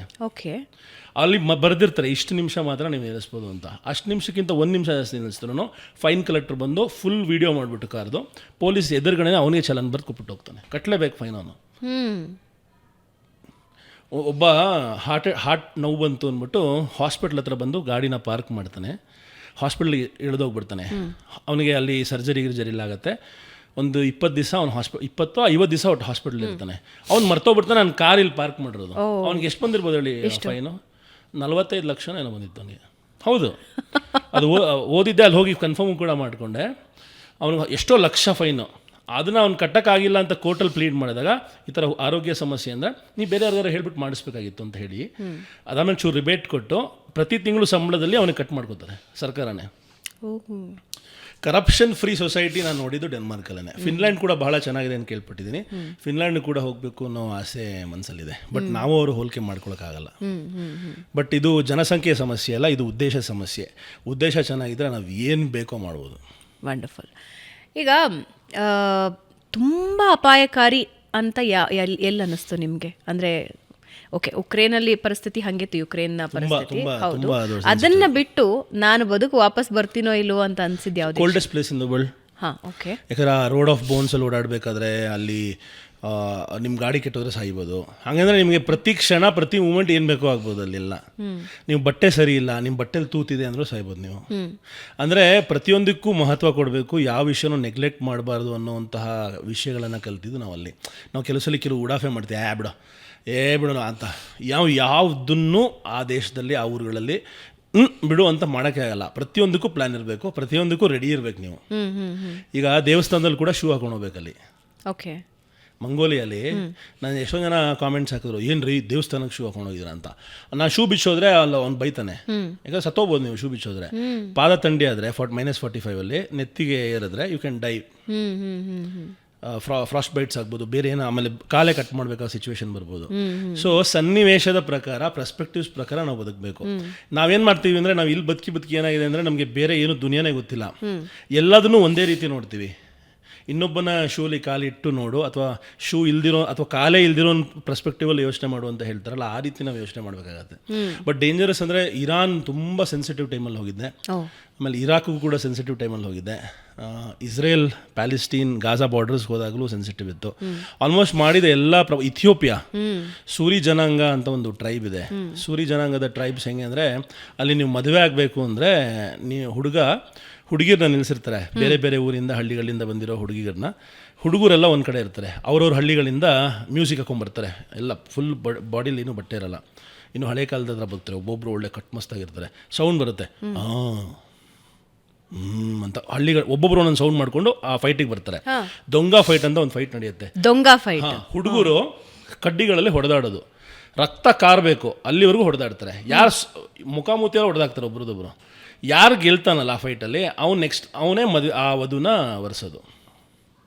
ಅಂದರೆ ನೀನು ಯೋಗ್ಯತೆ ಇಲ್ಲದೆ ಯು ಕೆನಾಟ್ ಮ್ಯಾರಿ ಅನ್ನೋ ಥರ, ನೀನು ಅವನನ್ನು ನೋಡ್ಕೋಬೇಕು ಅಂದರೆ ಆ ಕೆಪಾಸಿಟಿ ಬೆಳೆಸ್ಕೊಂಡು ಫೈಟ್ ಮಾಡುವಂಥ. ಇಥಿಯೋಪಿಯಲ್ಲಿ ಅಷ್ಟು ವಿಚಿತ್ರವಾದ ಕಲ್ಚರ್ಸು ನೀವು ವಿಶ್ವದಲ್ಲಿ ಎಲ್ಲೂ ನೋಡೋಕ್ಕಾಗಲ್ಲ. ಇಥಿಯೋಪಿಯಲ್ಲಿ ವರ್ಲ್ಡ್ಸ್ ಹಾಟೆಸ್ಟ್ ಪ್ಲೇಸ್ ಇದೆ, ದನೈಕಲ್ ಡಿಪ್ರೆಷನ್ನು. ಅದಾದಮೇಲೆ ಅದು ವಿಶ್ವದ ಅತ್ಯಂತ ದೊಡ್ಡ ಸಾಲ್ಟ್ ಲೇಕ್ ಇದೆ. ಅದಾದಮೇಲೆ ಆ್ಯಕ್ಟಿವ್ ಎರ್ತಾಲೆ ಜ್ವಾಲಾಮುಖಿ, ಅದ್ರ ಪಕ್ಕ ನಡೆದಂತಹ ಅನುಭವ.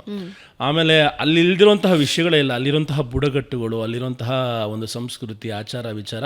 ಆಮೇಲೆ ನಮ್ಮ ಮನುಷ್ಯನ ಮೂಲ ಕೂಡ ಇಥಿಯೋಪಿಯಾ ಅಂತಲೇ ಹೇಳ್ತಾರೆ. ದನೈಕಲ್ ಡಿಪ್ರೆಷನ್ ಅಂತ ಏನಿದೆ, ಅಲ್ಲೇ ಮೊಟ್ಟ ಮೊದಲ ಕಳೆಬರಹ ಇವತ್ತರೆಗೂ ಸಿಕ್ಕಿರೋದು.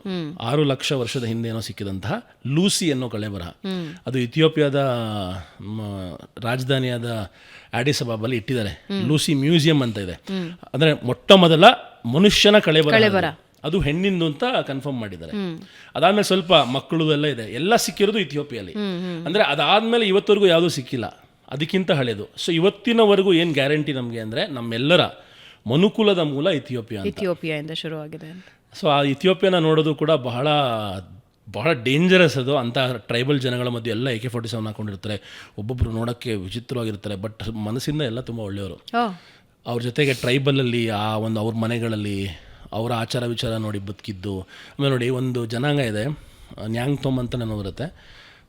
ಅವರು ಯಾರು ಮದುವೆ ಆಗ್ತಾಯಿದ್ದಾರೆ ಅಂದರೆ, ಹುಡುಗನ ಮನೇಲಿರುವಂಥ ಹೆಣ್ಮಕ್ಳು ಬೆನ್ನಿಗೆ ತಾವೇ ಬಾಸುಂಡೆ ಬರೋಂಗೆ ಹೊಡ್ಕೋತಾರೆ, ಕಿತ್ತೋಗಿರುತ್ತೆ ಬೆನ್ನು. ಯಾಕೆ ಅಂತ ಕೇಳಿದ್ರೆ, ನನ್ನ ಮನೆಗೆ ಬರ್ತಾ ಇರೋಂಥ ಹೆಣ್ಣಿಗೆ ನಾವು ಕೊಡ್ತಾ ಇರೋಂತಹ ಪ್ರೊಟೆಕ್ಷನ್ ಅಥವಾ ಮರ್ಯಾದೆ ಅಂತ ಹೇಳ್ತಾರೆ. ಅಂದರೆ ನಿನಗೆ ಯಾವುದೇ ರೀತಿ ನೋವು ಕೊಡಲ್ಲ, ಆ ನೋವನ್ನು ನಾವೇ ಫಸ್ಟೇ ತೊಗೋತೀವಿ ಅಂತ ತೊಗೊಂಡು ತೋರಿಸೋದಂತಹ ಕಲ್ಚರು. ಆಮೇಲೆ ನಿನ್ನ ಹುಡುಗ ದೊಡ್ಡವನಾಗಿದ್ದಾನೆ ಅಂತ ಪ್ರೂವ್ ಮಾಡೋದಕ್ಕೆ 6 ದನಗಳನ್ನು ನಿಲ್ಲಿಸ್ತಾರೆ. ಅವನು ಬರೀ ಮೈಯಲ್ಲಿ ಓಡ್ಬಂದು ಆ 6 ದನಗಳನ್ನು ಜಿಗಿದು ಜಂಪ್ ಮಾಡಿ ಅದ್ರ ಮೇಲೆ ನಡ್ಕೊಂಡು ಹೋಗಿ ಆ ಕಡೆ ಜಂಪ್ ಮಾಡಬೇಕು. ಆ ಥರ 6 ಸಲ ಮಾಡಬೇಕು ಅವನು. ಹಿಂಗೆ 6 ಸಲ ಮಾಡಿದ್ರೆ ಅವ್ನು ಗಂಡಸು ಅಂತ ಲೆಕ್ಕ. ಅಲ್ಲಿಂದ ಅವನು ಮ್ಯಾನ್ಹುಡ್ಗೆ, ಅಂದರೆ ಹುಡುಗನಿಂದ ಗಂಡಸಾದ ಅವನ ಪ್ರಮೋಷನ್. ಅದಕ್ಕೆ ದೊಡ್ಡ ಪಾರ್ಟಿ ಮಾಡ್ತಾರೆ, ಅಲ್ಲಿಯ ಬಿಯರ್ ಮಾಡ್ತಾರೆ. ಅದೆಲ್ಲ ಒಂದು ಇಮ್ಯಾಜಿನೇ ಮಾಡೋಕ್ಕಾಗಲ್ಲ. ಅದೊಂದು ಬೇರೆ ದುನಿಯಾ, ಬೇರೆ ಲೋಕ, ಹಿಂದೆಂದು ಯಾರು ನೋಡಿಲ್ದಿರುವಂತಹ ಜಗತ್ತು. ಈ ಥರ ಕಲ್ಚರ್ಸ್ನೆಲ್ಲ ನೋಡಿದ್ದು. ಈಜಿಪ್ಟಲ್ಲಿ ಪಿರಮಿಡ್ಗಳ ಒಳಗೆ ಹೋಗಿದ್ದು, ಆ ಪಿರಮಿಡ್ಸ್ ಒಳಗೆ ಏನೇನಿದೆ ಅಂತ ಅರ್ಥ ಮಾಡ್ಕೊಂಡಿದ್ದು. ಪಿರಮಿಡ್ ಶುರುವಾಗಿದ್ದು ಮತ್ತು ಅದರ ಕಾನ್ಸೆಪ್ಟ್ ಏನದು? ಬೇಸಿಕ್ ನಾಲೆಡ್ಜ್ ಅಂತೂ ನಮಗೆಲ್ಲ ಪುಸ್ತಕದಿಂದ ಹಿಡಿದೆಲ್ಲ ಕರಿಬೋದು. ಇಂಟೆಲಿಜೆನ್ಸ್, ರಾಜರ ಸ್ವಾರ್ಥ ಅಂತ ಕರಿಬೋದು. ರಾಜರು ಅಥವಾ ದುಡ್ಡಿರೋರು ಮುಂಚೆಯಿಂದ, ಇವತ್ತಿಂದಲ್ಲ ಇದು, ತಮಗೋಸ್ಕರ ತಾವು ಸತ್ತ ಮೇಲೂ ಕೂಡ, ಈಗ ನೀವು ಯುರೋಪಲ್ಲಿ ಹೋದರೆ, ಬೇರೆ ಬೇರೆ ಕಡೆ ಹೋದರೆ, ಈಗ ಡೆನ್ಮಾರ್ಕಲ್ಲಿ ಕೂಡ ಅಷ್ಟೇ, ಡೆನ್ಮಾರ್ಕ್ ರಾಜರು ದೊಡ್ಡ ದೊಡ್ಡ ಅರಮನೆಗಳು ಕಟ್ಸ್ಕೊಂಡಿದ್ದಾರೆ ತಮ್ಮ ಸಮಾಧಿಗಳಿಗೋಸ್ಕರ. ಎಲ್ಲ ಮಾರ್ಬಲ್ ಫಿನಿಶಿಂಗು, ಚಿನ್ನದ ಪ್ಲೇಟಿಂಗು, ನೀವು ಎಲ್ಲಿ ನೋಡ್ಬೇಕಾರೆ. ಮಮ್ಮೀಸು ಅಷ್ಟೇ, ಅದನ್ನು ಮಾಡಿದ್ದು ಅಷ್ಟೇ, ಅವ್ರನ್ನ ಹೂತಾಕೋ ಜಾಗ ಅದು. ನೀವು ಅರಬ್ ನೇಷನ್ಸ್ಗೆ ಹೋಗಿ, ಅಲ್ಲೂ ಕೂಡ ನೀವು ನೋಡೋದು ಅದನ್ನೇ, ಈಜಿಪ್ಟಲ್ಲಿ ನೋಡೋದು ಅದನ್ನೇ. ನೀವು ಎಲ್ಲೇ ಹೋಗಿ, ದುಡ್ಡಿದ್ದವರು ಜನಗಳು ಒಳ್ಳೇದು ಮಾಡಲಿಲ್ಲ, ರಾಜರು ಮಹಾರಾಜರು ಸರ್ವೇ ಸಾಮಾನ್ಯ ಮನುಷ್ಯನಿಗೇನೂ ಮಾಡಲಿಲ್ಲ. ಅವ್ರು ಮಾಡಿದ್ದು ತಾವು ಸತ್ತ ಮೇಲೂ ತಾವು ಇವತ್ತವರೆಗೂ ಚೆನ್ನಾಗಿ ಬದುಕಬೇಕು, ಅಂದರೆ ಅವ್ರು ಇನ್ನೂ ಹಾಗೆ ಚೆನ್ನಾಗಿರಬೇಕು ಅನ್ನೋ ರೀತಿಲಿ ದೊಡ್ಡ ದೊಡ್ಡ ಪಿರಮಿಡ್ ಕಟ್ಸ್ಕೊಂಡಿದ್ದೇನೋ, ಅದರೊಳಗೆ ಅವ್ರನ್ನ ಊತಾಕೊಂಡಿದ್ದೇನೋ, ಅದ್ರ ಜೊತೆಗೆ ಅದು ಯಾರಿಗೂ ಉಪಯೋಗ ಬರೆದಿರೋಂಥ ರೀತಿಲಿ ಇಷ್ಟು ಚಿನ್ನ, ಬೆಳ್ಳಿ, ಮುತ್ತು, ಹವಳ, ರತ್ನ ಎಲ್ಲ ಅವ್ರ ಸುತ್ತಮುತ್ತ ಹರಿದಾಡಬೇಕು. ಇದು ಯಾವ ಥರ ಥಾಟ್ ಪ್ರೊಸೆಸ್ ಯೋಚನೆ ಮಾಡಿ. ಇಡೀ ವಿಶ್ವದಲ್ಲಿ ಪ್ರತಿಯೊಂದು ಜಾಗದಲ್ಲೂ ಇದೇ ಥರ ಸಿಗುತ್ತೆ ನಿಮ್ಗೆ. ಪ್ರತಿ ಜಾಗ ಹೌದು ಯಾವುದೇ ದೇಶಕ್ಕೆ ಹೋಗಿ ತಮ್ಮನ್ನು ತಾವು ವಿಜೃಂಭಣೆಯಿಂದ ಬದುಕಿರೋ ತನಕನೂ ಅನುಭವಿಸಿದ್ರು. ಸತ್ ಮೇಲೂ ಈ ಥರ ಕಂಡೀಷನ್ಸ್ ಹಾಕಿ ಸತ್ರು. ಸಾವಿನ ನಂತರನೂ ನಾವು ಬದುಕಿರ್ತೀವಿ ಅನ್ನೋ ಪರಿಕಲ್ಪನೆನ ಅದು ಒಂದು ಪರಿಕಲ್ಪನೆ. ಆದರೆ ಫೂಲಿಶ್ನೆಸ್ ಅನ್ಸಲ್ವಾ?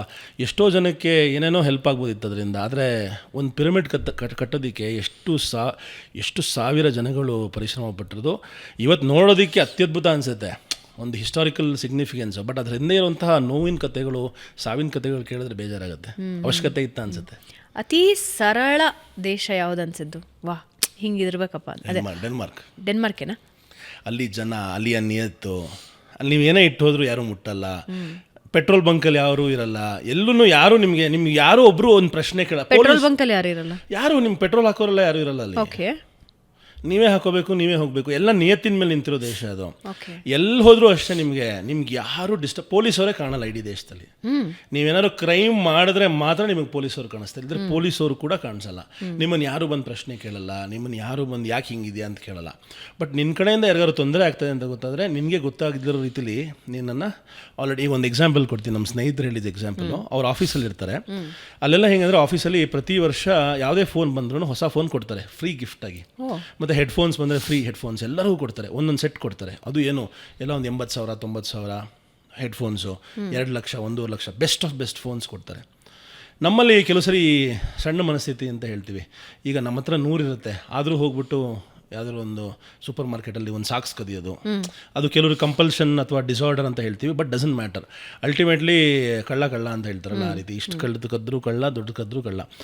ಈಗ ಒಬ್ಬರು ಪರ್ಸನ್ನು ಆ ಒಂದು ಆಫೀಸಲ್ಲಿ, ಅವ್ರು ಭಾರತೀಯ ಮೂಲದವರು, ಅಲ್ಲಿ ಹೆಡ್ಫೋನ್ಸ್ ಅವ್ರಿಗೆಲ್ಲ ಕೊಟ್ಟಿರ್ತಾರೆ. ಆದ್ರೂ ಒಂದು ಹೆಡ್ಫೋನನ್ನು ಆಫೀಸಲ್ಲಿ ತುಂಬ ಬಿದ್ದಿರುತ್ತೆ, ಈ ಬೇರೆ ಹಳಬ್ರು ಬಿಟ್ಟೋಗಿರೋರು ಅಥವಾ ಕೆಲಸ ಬಿಟ್ಟೋಗಿರೋರು ಹೋಗ್ತಾ ಒಂದು ಎತ್ಕೊಂಡು ಹೋಗಿದ್ದಾರೆ. ಯಾರೂ ಅವ್ರನ್ನೇನು ಪ್ರಶ್ನೆ ಕೇಳಿಲ್ಲ, ಯಾರೂ ಅವ್ರಿಗೇನು ಮಾತಾಡಿಲ್ಲ. ನೆಕ್ಸ್ಟ್ ಡೇ ಅವ್ರ ಆಫೀಸಿಗೆ ಬರ್ತಾರೆ, ಅವ್ರಿಗೆ ಡಿಪೋರ್ಟೇಷನ್ ಲೆಟ್ರ್ ಕೊಡ್ತಾರೆ. ಆಫೀಸ್ HR ಬಂದು, ಸರ್ ನಿಮ್ಮನ್ನು ವಾಪಸ್ ಮನೆ ಕಳಿಸೋದಕ್ಕೆ ಕಂಪ್ನಿ ನಿರ್ಧಾರ ತೊಗೊಂಡಿದೆ, ಇವತ್ತಿಂದ ನಿಮ್ಮ ID ನಿಮ್ಮ ಲ್ಯಾಪ್ಟಾಪ್ನೆಲ್ಲ ಹ್ಯಾಂಡ್ ಓವರ್ ಮಾಡಿಬಿಟ್ಟು ನಿಮ್ಮ ಮನೆಗೆ ಹೋಗ್ಬೋದು ಇವಾಗ ಅಂತ. ಯಾಕೆ ಅಂತ ಕೇಳಿದ್ರೆ, ವಿಡಿಯೋ ಫುಟೇಜ್ ನೀವು ಕದ್ಕೊಂಡು ಹೋಗಿರೋಂಥ ಹೆಡ್ಫೋನ್ಸನ್ನು ಇದು ನಾಟ್ ಮಾರಲ್ ಅಂದ್ಬಿಟ್ಟು ಹೇಳಿ ವಾಪಸ್ ಕಳಿಸಿ. ಅದರ ಅರ್ಥ ಏನಂದರೆ, ಅವ್ರು ಯಾರು ನಿಮ್ಮನ್ನೇನೂ ಡಿಸ್ಟರ್ಬ್ ಮಾಡಲ್ಲ, ಆದರೆ ನಿಮ್ಮನ್ನು ನೋಡ್ತಾ ಇರ್ತಾರೆ, ನಿಮ್ಮನ್ನು ಅಬ್ಸರ್ವ್ ಮಾಡ್ತಾ ಇರ್ತಾರೆ. ನಿಮ್ಮ ಎಥಿಕ್ಸು, ನಿಮ್ಮ ಮೊರಾಲಿಟಿ ಮೇಲೆ ಅವ್ರು ನಿಮ್ಮನ್ನು ಬೆಳೆಸ್ತಾರೆ. ಅಲ್ಲಿ ನೀವು ಟಾಯ್ಲೆಟ್ ಕ್ಲೀನರ್, ತುಂಬ ಜನ ನೇಪಾಳಿಗಳಿಗೆ ಬೇಸಿಕ್ ವರ್ಕು ಅಂದರೆ ಮೇಸ್ತ್ರಿಗಳು ಟಾಯ್ಲೆಟ್ ಕ್ಲೀನರ್ಸ್ ಆಗಿ ತೊಗೊಂಡ್ರು. ಬಟ್ ಅವರೆಲ್ಲ ಇವಾಗ ಒಳ್ಳೊಳ್ಳೆ ಪೊಸಿಷನಲ್ಲಿದ್ದಾರೆ. ಹೆಂಗೆ ಅಂದರೆ ಅವ್ರಿಗೆ ಬೆಳವಣಿಗೆ ಕೂಡ ಅವಕಾಶ ಮಾಡಿಕೊಡ್ತಾರೆ. ನೀವು ಕೋರ್ಸ್ಗಳು ಮಾಡ್ಕೊಳ್ಳಿ, ಮುಂದಕ್ಕೆ ಹೋಗಿ. ಅಂದರೆ ಒಬ್ಬ ಕ್ಲೀನರು ಲೈಫ್ ಲಾಂಗ್ ಕ್ಲೀನರೇ ಆಗಬೇಕಾಗಿಲ್ಲ. ಒಬ್ಬ ಈಗ ನಾನು ಇವತ್ತು ಬ್ಲಾಗರ್ ಆಗಿದ್ದೀನಿ, ನಂಗೆ ಸಾಕಾಯಿತು ಅನ್ನಿಸ್ತಾರೆ, ಬೇರೆ ಏನಾದ್ರು ಮಾಡಬೇಕು ಅಂದರೆ ಅದಕ್ಕೆ ಅವಕಾಶ ಇದೆ. ಪ್ರತಿಯೊಂದಕ್ಕೂ ನಿಮಗೆ ಡೆವಲಪ್ಮೆಂಟ್ಗೆ ನಿಮ್ಮ ವ್ಯಕ್ತಿತ್ವಕ್ಕೆ ತಕ್ಕನ ಹಾಗೆ ಕೆಲಸವನ್ನು ಕೊಡುವಂಥ ಅವಕಾಶ ಸಿಗುತ್ತೆ. ಅಕಸ್ಮಾತ್ ನಿಮ್ಮ ಕೆಲಸ ಹೋಯ್ತು ಅಂದ್ಕೊಳ್ಳಿ, 2 ವರ್ಷ ಸಂಬಳ ಕೊಡುತ್ತೆ ಯೂನಿಯನ್ನು. 2 ವರ್ಷ ಯೂನಿಯನ್ ನಿಮಗೆ 80% 90% ಸಂಬಳ ಕೊಡ್ತಾರೆ. ಅದಾದಮೇಲೆ 2 ವರ್ಷ ಕೊಡೋಷ್ಟು ಅವಕಾಶ ಕೊಡಲ್ಲ. 2 ವರ್ಷದಲ್ಲಿ ಹೆಂಗಾದರೂ ಮಾಡಿ ನಿಮ್ಗೆ ಇನ್ನೊಂದು ಇಂಟರ್ವ್ಯೂ ಕೊಡಿಸಿ ಇನ್ನೊಂದು ಕೆಲಸ ಕೊಡಿಸ್ತಾರೆ. ಯಾಕಂದರೆ ಇಲ್ಲದ್ರೆ ಸುಮ್ಮನೆ ಕೊಡಬೇಕಲ್ಲ ದುಡ್ಡು. ಅಂದರೆ ಸಿಸ್ಟಮ್ನ ಹೆಂಗೆ ಕ್ರಿಯೇಟ್ ಮಾಡಿದ್ದಾನೆ ಅಂದರೆ, ಯಾರೂ ಸುಮ್ಮನೆ ಕೂರಂಗಿಲ್ಲ. ಎಲ್ಲರೂ ಆ ಸಮಾಜಕ್ಕೆ, ಆ ಏರಿಯಾಗೆ, ಆ ರಾಜ್ಯಕ್ಕೆ, ಆ ದೇಶಕ್ಕೆ ಯಾವುದೋ ಒಂದು ರೀತಿ ಕಾಂಟ್ರಿಬ್ಯೂಟ್ ಮಾಡಲೇಬೇಕು, ಉದ್ಧಾರ ಮಾಡಲೇಬೇಕು ಅವರು. ಅದಕ್ಕೆ ಆ ದೇಶ ಹಂಗೆ ಹೋಗ್ತದೆ. ಎಷ್ಟು ಅಂದರೆ ನೀವೊಂದು ಪುಸ್ತಕ ಹೊರಗೆ ತಂದ್ರಿ ಅಂದರೆ ಒಂದೊಂದು ದೇಶದ್ದು ಒಂದೊಂದು ಪುಸ್ತಕ ತರಬೇಕಾಗತ್ತೆ ಅಂತ ಅನ್ಸುತ್ತೆ. ಒಂದೊಂದು ದೇಶಕ್ಕೆ ತರಲೇಬೇಕು. ಯಾಕಂದರೆ ನಾನು ಪ್ರತಿ ದೇಶದಲ್ಲೂ ತುಂಬ ಕಾಲ ಕಳಿತೀನಿ. ಸುಮ್ಮನೆ ಹೋಗಿ 2 ದಿವಸ 3 ದಿವಸಕ್ಕೆ ವಾಪಸ್ ಬರಲ್ಲ. ಈಗ ಇರಾನ್ ದೇಶದಲ್ಲಿ 74 ದಿವಸ ಇದ್ದೆ, ರಷ್ಯಾಲಿ 60 ದಿವಸ ಇದ್ದೆ, ಉಜ್ಬೇಕಿಸ್ತಾನ್. ಹೆಂಗೆ ಮನಿ ಮ್ಯಾನೇಜ್ಮೆಂಟ್ ಹೆಂಗೆ ನಿಮ್ಮದು? ಯಾಕೆಂದರೆ ಒಂದು ದೇಶದಲ್ಲಿ ಹೋಗಿ ಅಲ್ಲಿ ಊಟ ತಿಂಡಿಗೂ ಬಹಳ ಕಷ್ಟ ಆಗತ್ತೆ. ಹೆಂಗೆ ಮ್ಯಾನೇಜ್ ಮಾಡ್ತೀನಿ? ನಾನು ಎಲ್ಲ ಜನಗಳ ಜೊತೆ ಬೆರ್ತು ಅವ್ರ ಜೊತೆಗೆ ಇರ್ತೀನಿ. ಅವರಾಗಿ ನಾನು ಎಲ್ಲೂ ನನ್ನತನ, ಈಗ ನಾನು ಹೋದರೆ ನನಗೆ ಇದ್ಬೇಕು, ನಂಗೆ ಅದ್ಬೇಕು, ನಾವೆಲ್ಲ ಅದೇ ಮಾಡೋದಲ್ವಾ. ಎಲ್ಲೋದ್ರೂ ನಾವು ಈಗ ಇದು ಇರಾಕಿಗೆ ಹೋದ್ರೂ ನಂಗೆ ಇಡ್ಲಿ ಸಾಂಬಾರೇ ಬೇಕು ಅಂದರೆ ಎಲ್ಲಾಗತ್ತೆ ಕೆಲಸ. Be a Roman when you are in Rome. ಎಲ್ಲಿ ಹೋಗ್ತಿರೋ ಅದರ ಅನುಗುಣವಾಗಿ ನೀವು ಬದುಕಬೇಕು. ಈಗ ಚಳಿಗಾಲದಲ್ಲಿ ಹೋಗ್ಬಿಟ್ಟು ಬಟ್ಟೆ ಬಿಚ್ಚೋಕ್ಕಾಗಲ್ಲ, ಸೆಕೆಗಾಲದಲ್ಲಿ ಹೋಗ್ಬಿಟ್ಟು ಜಾಕೆಟ್ ಹಾಕೊಳ್ಳೋಕ್ಕಾಗಲ್ಲ. ಆ ರೀತಿಯೇ ನಾವು ಬದುಕಬೇಕು. ಅವರಲ್ಲಿ ನಾವು ಎಲ್ಲರಲ್ಲೂ ಒಂದಾಗು ದುಡ್ಡು ಬೇಕಲ್ಲ. ಇಲ್ಲ ಹಂಗೆ ಅನ್ಕೋತೀರಾ? ಎಲ್ಲರಲ್ಲೂ ಒಂದಾಗು ಮಂಕುತಿಮ್ಮ ಅಂತ ಹೇಳಿದಾರಲ್ಲ DVG ಅವರು. ಯಾಕೆ ಹೇಳಿದ್ರು ಅಂದರೆ, ದುಡ್ಡು ಅವಶ್ಯಕತೆ ಇದೆ, ಖಂಡಿತ ನಾವು ಮಾಡ್ತಿರೋ ಕೆಲಸಕ್ಕೆ ತುಂಬ ದುಡ್ಡಿನ ಅವಶ್ಯಕತೆ ಇದೆ. ಆದರೆ ಕೆಲವು ವಿಚಾರಗಳಿದೆ, ದುಡ್ಡನ್ನು ಹೆಂಗೆ ಉಳಿಸ್ಕೋಬೋದು ಆ ವಿಷಯದಲ್ಲೂ ಅಂತ. ಈಗ ಜನಗಳ ಜೊತೆ ಬೆರೆತು ಅವ್ರ ಮನೆಗಳಲ್ಲಿ ಉಳ್ಕೊಂಡಾಗ, ಅಥವಾ ಹೋಟೆಲ್ಸ್ನ ಬಿಟ್ಟು ಹಾಸ್ಟೆಲಲ್ಲಿ ಉಳಿದಾಗ, ಅಥವಾ ಎಲ್ಲೋ ಹೋಟೆಲ್ ಎಕ್ಸ್ಪೆನ್ಸಿವ್ ಊಟ ತಿಂಡಿ ಮಾಡೋ ಬದಲು ಯಾವುದೋ ಒಂದು ಚಿಕ್ಕ ಚಿಕ್ಕ ಕ್ಯಾಂಟೀನಲ್ಲಿ ತಿಂದಾಗ, ಅಥವಾ ಅವರ ಮನೆಗಳಲ್ಲಿ ಊಟ ಮಾಡಿದಾಗ ಅವ್ರ ಮನೆ ಗೊತ್ತಾಯಿತು, ಅವ್ರ ಮನೆ ಹೆಂಗಿದೆ ಅಂತ ಗೊತ್ತಾಯಿತು. ಮನೆ ಅರ್ಥ ಮಾಡ್ಕೊಂಡ್ರೆ ಸೂಪರ್ ಮಾರ್ಕೆಟ್ ಅರ್ಥ ಮಾಡ್ಕೊಂಡ್ರೆ ಇಡೀ ದೇಶ ಅರ್ಥ ಮಾಡ್ಕೋಬೋದು ಅನ್ನೋದು ನನ್ನ ಅಭಿಪ್ರಾಯ. ಯಾಕೆಂದರೆ ಒಂದು ಸೂಪರ್ ಮಾರ್ಕೆಟ್ಗೆ ಹೋದರೆ ನೀವು ಅಲ್ಲಿ ಏನೇನು ಐಟಮ್ ಇದೆ ಅಂತ ನೋಡಿದ್ರೆ ಗೊತ್ತಾಗುತ್ತೆ ಆ ದೇಶ ಏನು ಊಟ ಮಾಡ್ತಾ ಇದೆ ಅಂತ. ಆ ದೇಶ ಸೂಪರ್ ಮಾರ್ಕೆಟೇ ಇಲ್ಲ ಅಂದರೆ ಮನೆಗಳಿಗೆ ಹೋಗಬೇಕು. ಮನೆಗಳಲ್ಲಿ ಜನ ಪಾತ್ರೆ ಹೆಂಗಿದೆ, ಅವ್ರ ಊಟ ಹೆಂಗಿದೆ, ಅವ್ರು ಯಾವ ಥರ ಕೂತ್ಕೊಂಡು ಊಟ ಮಾಡ್ತಾರೆ, ಕೈಯಲ್ಲಿ ಊಟ ಮಾಡ್ತಾರೆ, ಸ್ಪೂನಲ್ಲಿ ಊಟ ಮಾಡ್ತಾರೆ, ಹಿಂಗೆ ಊಟ ಮಾಡ್ತಾರೆ, ಅವ್ರು ಯಾವ ಥರ ಅವ್ರ ಮನೇಲಿದೆ, ಆ ಮನೆಗಳನ್ನು ಅರ್ಥ ಮಾಡ್ಕೊಂಡಾಗಲೇ ನಿಜವಾದ ದೇಶದ ಸಂಸ್ಕೃತಿ ಅರ್ಥ ಆಗೋದು ನನ್ನ ಅಭಿಪ್ರಾಯ. ಸೊ ಇದರಲ್ಲಿ ಹಣ ಕೂಡ ಉಳಿತಾಯ ಆಗುತ್ತೆ, ಹಾಗೆ ದೇಶವನ್ನು ಕೂಡ ಇನ್ ಡೆಪ್ತ್ ನೋಡ್ಬೋದು, ಇಲ್ಲಾಂದರೆ ನೋಡೋಕ್ಕೆ ಸಾಧ್ಯನೇ ಇರಲಿಲ್ಲ. ರೆಸ್ಪಾನ್ಸ್ ಹೆಂಗಿರುತ್ತೆ ಜನರದ್ದು ವ್ಲಾಗರ್ಸಿಗೆ? ನಾನು ವ್ಲಾಗರಾಗಿ ಯಾರ ಮನೆಗೂ ಹೋಗಲ್ಲ. ಓಕೆ, ನಾನೊಬ್ಬ ಮನುಷ್ಯನ ಒಬ್ಬ ವಸುದೈವ ಕುಟುಂಬಕಂ the world is one single family. Tagline. ಹೌದು, ನಾವೆಲ್ಲರೂ ಒಂದೇ. ಈಗ ವಿಶ್ವದಲ್ಲಿ ಅದಕ್ಕೆ ನಾನು ಇಲ್ಲೂ ಅಷ್ಟೇ ಯಾರೋ ಕೇಳಿದ್ರು ಯಾವ ಊರು ನಿಮ್ಮದು ಅಂತ, ಕರ್ನಾಟಕ ಅಂತ ಹೇಳಿದೆ. ಯಾಕೆಂದರೆ 50-60 ದೇಶ ಸುತ್ತಿದ ಮೇಲೆ ನಂಗೆ ಏನು ಗೊತ್ತಾಯಿತು ಅಂದರೆ ಏರಿಯಾ ಕೇರಿ ಭಾಷೆ, ಮತ್ತು ಈಗ ನೀನು ಮಂಗಳೂರು, ನಾ ಬೆಂಗಳೂರು, ನೀನು ಕೋರಮಂಗಲ, ನಾನು ಉಳ್ಳಾಳ, ಈ ಥರ ಡಿಫ್ರೆನ್ಷಿಯೇಟ್ ಮಾಡ್ಕೊಂಡೆ ನಮ್ಮದು ಒಂದು ಏಕತೆ ಇಲ್ಲ. ಹಿಂದೂ, ಮುಸ್ಲಿಮು, ಸಿಖ್, ಈಸಾಯಿ, ನಾವು ಎಲ್ಲರೂ ಒಟ್ಟಿಗೆ ಬದುಕ್ತಾ ಇದ್ದೀವಿ. ಆದರೂ ಎಲ್ಲೋ ಒಂದು ಕಡೆ ನಮಗೆ ಇನ್ನೂ ಆ ಒಂದು ಸೆಗ್ರಿಗೇಷನ್ ಇದೆ, ಡಿವೈಡ್ ಆ್ಯಂಡ್ ರೂಲ್. ಬ್ರಿಟಿಷ್ ಏನು ಮಾಡೋದ್ರು ಅದನ್ನು ಕಂಟಿನ್ಯೂ ಮಾಡ್ತಾ ಇದೀವಿ ನಾವು. ಅದಕ್ಕೆ ನಾನು ಯಾವಾಗಲೂ ಕನ್ನಡಿಗ ಅಂತ ಹೇಳಿದ್ರೆ ನಾನು ಯಾರು ಮುಂದೆ ಪ್ರಶ್ನೆನೇ ಕೇಳೋಕ್ಕಾಗಲ್ಲ. 7 ಕೋಟಿ ಒಂದು ಶಕ್ತಿ ಆಗ್ಬೋದು, ಆದರೆ 7 ಕೋಟಿನ ಒಡೆಯೋದೇನೋ ಏರಿಯಾ ಕೇರಿ, ಹಿಂದೂ, ಇದು ಜಾತಿ ಮತ ಧರ್ಮ ಇವೆಲ್ಲ ತಂದಾಗ ಪಂಗಡ, ನಾವೆಲ್ಲ ಬೇರೆ ಬೇರೆ ಚಂಕ್ ಆಗಿಬಿಡ್ತೀವಲ್ಲ. ಈ ಚಂಕ್ನ ಹಾಳು ಮಾಡದೆ ಒಟ್ಟಿಗೆ ಯುನೈಟೆಡ್ ಆಗಿ ಮಾತಾಡಬೇಕು ಅಂದರೆ ನಾವು ಕನ್ನಡಿಗ ಅಂತ ಮಾತಾಡಬೇಕು. ಸೊ ಆ ರೀತಿ ನಾನು ಕನ್ನಡಿಗ ಅಂತಲೇ ಹೇಳ್ತೀನಿ. ಈ ರೀತಿ ನಾವು ವರ್ಲ್ಡ್ನ ಅಪ್ರೋಚ್ ಮಾಡಿದಾಗ ವಸುದೈವ ಕುಟುಂಬಕಂ ಒಂದು ರೀತಿಯಲ್ಲಿ ಎಲ್ಲರೂ ತೆರೆದ ಹೃದಯದಿಂದ ಕರೆದಿದ್ದಾರೆ, ಎಲ್ಲರೂ ಓಪನ್ ಆಗಿ ವೆಲ್ಕಮ್ ಮಾಡಿದ್ದಾರೆ. ಎಲ್ಲೂ ಒಂದು ದಿವಸ ಒಂದು ಸಮಸ್ಯೆ ಆಗಿಲ್ಲ. ಅತ್ಯಂತ ಸೂಕ್ಷ್ಮ ಪ್ರದೇಶದಲ್ಲೂ ಅವರೇ ನನ್ನನ್ನು ಅವರ ತಮ್ಮನಂತೆ, ಅವರ ಅಣ್ಣನಂತೆ, ಅಥವಾ ಅವರ ಬಂಧು ಬಾಂಧವರಂತೆ, ಅವರ ಕುಟುಂಬದ ಒಬ್ಬರಂತೆ ಕಾಪಾಡಿದ್ದಾರೆ ನಾನು. ಅದು ರೆಕಗ್ನೈಸ್ ಹೆಂಗೆ ಮಾಡ್ತೀರಿ? ಯಾಕಂದರೆ ಬೇರೆ ಬೇರೆ ದೇಶಗಳಲ್ಲಿ ಬೇರೆ ಬೇರೆ ರೀತಿಯ ಸನ್ನಿವೇಶ ಇರುತ್ತೆ. ಎಲ್ಲ ಟೈಮಲ್ಲೂ ನಿಮ್ಗೆ ಒಳ್ಳೆಯವರೇ ಸಿಗಬೇಕು ಅಂತ ಇಲ್ಲ, ಕೆಲವರು ನಿಮ್ಮ ಹತ್ರ ಸುಲಿಯೋ ಪ್ರಯತ್ನನೂ ಪಡಬಹುದು. ಹೆಂಗೆ ಕಂಡು ಹಿಡಿತೀರಿ, ಹೆಂಗೆ ಅಪ್ರೋಚ್ ಮಾಡ್ತೀರಿ? ನನ್ನ ಫ್ರೀಕ್ವೆನ್ಸಿ ಚೆನ್ನಾಗಿ ಇಟ್ಕೊತೀನಿ ನಾನು. ಈಗ 91.1 ಈಗ ನಿಮ್ಮ ಚಾನಲ್ ಹಾಕಿದ್ರೆ ನಿಮ್ಮ ಚಾನಲ್ಲೇ ಬರುತ್ತೆ, ಬೇರೆ ಚಾನಲ್ ಬರೋಲ್ವಲ್ಲ. ಆ ರಿಮೋಟಲ್ಲಿ ಆ ಬಟನ್ ಒತ್ತಿದ್ರೆ ಆ ಚಾನಲ್ಗೆ ಹೋಗುತ್ತಲ್ವ. ಈ FM 91.0 ಒತ್ತಿದ್ರೆ 91.1 ಬರೋಲ್ಲ. ನಮ್ಮ ಫ್ರೀಕ್ವೆನ್ಸಿ ನಾವು ಕರೆಕ್ಟಾಗಿ ಇಟ್ಕೋಬೇಕು. ನಮ್ಮ ಥಾಟ್ಸ್, ನಮ್ಮದು ಅಂದರೆ ನಾನು ಕೊಡೋ ಎನರ್ಜಿ ಯಾವಾಗಲೂ ಹೆಂಗಿರುತ್ತೆ ಅಂದರೆ ಆ ವೆಲ್ಕಮಿಂಗ್ ಎನರ್ಜಿಲೇ ಹೋಗ್ತೀನಿ. ನಂಗೆ ಅಂಥ ಜನನೇ ಸಿಗ್ತಾರೆ. ನನ್ನ ಮಕ್ಕಳು ಸರಿ ಇಲ್ಲ, ಎಲ್ಲ ಸರಿ ಇಲ್ಲ, ಇವರು ಸರಿ ಇಲ್ಲ, ಅವ್ರು ಸರಿ ಇಲ್ಲ, ಈ ದೇಶ ಸರಿ ಇಲ್ಲ ಅಂತ ಹೋದರೆ ನಂಗೆ ಅಂಥವ್ರೆ ಸಿಗ್ತಾರೆ. ನೀವು ಬೇಕಾದ್ರೆ ಟ್ರೈ ಮಾಡಿ. ಹೌದು. ಯಾಕೆಂದರೆ ಜಗತ್ತು ನಡೆಯೋದು ನಮ್ಮ ಥಾಟ್ಸಲ್ಲಿ. ನಮ್ಮ ಮನಸ್ಥಿತಿ ಹೆಂಗಿರುತ್ತೆ, ಈಗ ಮೋಡ ಕವಿದ ವಾತಾವರಣ ಇದ್ದರೆ ಕಣ್ಣೀರು ಬರ್ಬೋದು, ಡ್ಯಾನ್ಸು ಬರ್ಬೋದು. ಈಗ ಮಳೆ ಬೀಳ್ತಾ ಇದ್ದರೆ ಒಬ್ಬ ಮಳೆಲಿ ಹೋಗಿ ಡ್ಯಾನ್ಸ್ ಮಾಡ್ತಾನೆ, ವಾವ್ ಎಷ್ಟು ಚೆನ್ನಾಗಿದೆ ಅಂತ. ಇನ್ನೊಬ್ಬ ಕೂತ್ಕೊಂಡು ನನ್ನ ಅಕಸ್ಮಾತ್ ಅವ್ನು ಬ್ರೇಕಪ್ ಆಗಿದ್ದರೆ ಒಂದು ಅಂದರೆ ಸ್ಯಾಡ್ ಸಾಂಗ್ ಹಾಕ್ಕೊಂಡು ಕಣ್ಣಲ್ಲಿ ನೀರು ಕೂಡ ಹಾಕ್ಬೋದು. ಬಟ್ ಮಳೆ ಬದಲಾಗಲಿಲ್ವಲ್ಲ, ಅವನ ಮನಸ್ಥಿತಿ, ಅವನ ಮನಸ್ಸಿನ ಸನ್ನಿವೇಶ ಬದಲಾಯಿತು. ಸೊ ನಮ್ಮ ಮನಸ್ಥಿತಿಯನ್ನು ಸರಿಯಾಗಿ ಕರೆಕ್ಟ್ ಎನರ್ಜಿಲಿ ಇಟ್ಕೊಂಡು ಹೋದರೆ ನಮಗೆಲ್ಲೂ ತೊಂದರೆ ಆಗಲ್ಲ ಅನ್ನೋದು ನನ್ನ ಪರ್ಸನಲ್ ಅಭಿಪ್ರಾಯ. ಚಿಕ್ಕ ಪುಟ್ಟದಾಗತ್ತೆ, ಅದನ್ನು ಫೇಸ್ ಮಾಡೋದೇ ಮಜಾ. ಎಲ್ಲನೂ ಅದೇ ಶೇರ್ ಮಾಡ್ಬೋದಾ? ಅಂಥದ್ದೇನಾದ್ರು ಒಂದು ಸನ್ನಿವೇಶ ಶೇರ್ ಮಾಡ್ಬೋದಾ? ಅದೇ ಈ ಇಥಿಯೋಪಿಯಲ್ಲಿ ಗನ್ ಹಿಡಿದು ನೀರು ಕೇಳಿದ್ರು, ಅವ್ರಿಗೆ ಬೇಕಾಗಿದ್ದು ನೀರು. ನಾವು ರೋಡಲ್ಲಿ ಹೋಗ್ಬೇಕಾದ್ರೆ ಹಿಂಗೆ ಗನ್ ಹಿಡಿದ್ರು, AK-47 ನಿಲ್ಲಿಸಿದ್ವಿ, ನಮ್ಮ ಸಾಯಿಸ್ತಾರೆ ಅಂದ್ಕೊಂಡ್ವಿ. ಏನು ಬೇಕಣ್ಣ ಅಂದೆ, ಭಾಷೆ ಬರೋಲ್ಲ, ಅಫಾರಲ್ಲಿ ಕಡ್ಡಿ ಪೈಲ್ವಾನ್ ಥರ ಇದ್ದ, ಕೈಯಲ್ಲಿ AK-47, ಅವ್ನಿಗೇನು ಬರ ಇತ್ತದು ಗನ್ನು. ಅವ್ನು ಕೇಳ್ದ, ಏನು ಬೇಕಣ್ಣ ಅಂದೆ. ಹಿಂಗೆ ಸರಿ ತಗೋ ನೀರು ಕೊಟ್ಟರೆ ಹೋದರು. ಅವನಿಗೆ ಬೇಕಾಗಿದ್ದು ನೀರು, ಕೆಲವ್ರಿಗೆ ಊಟ ಬೇಕು. ಕೆಲವು ಕಡೆ ನಾವು ನೋಡ್ತೀವಿ ಜಗತ್ತಲ್ಲಿ ನಾವು ಬದುಕ್ತಾ ಇರೋದಕ್ಕಿಂತ ಕನಿಷ್ಠವಾಗಿ ತುಂಬ ದೇಶಗಳಲ್ಲಿ ತುಂಬ ಜನ ಬದುಕ್ತಾ ಇದ್ದಾರೆ.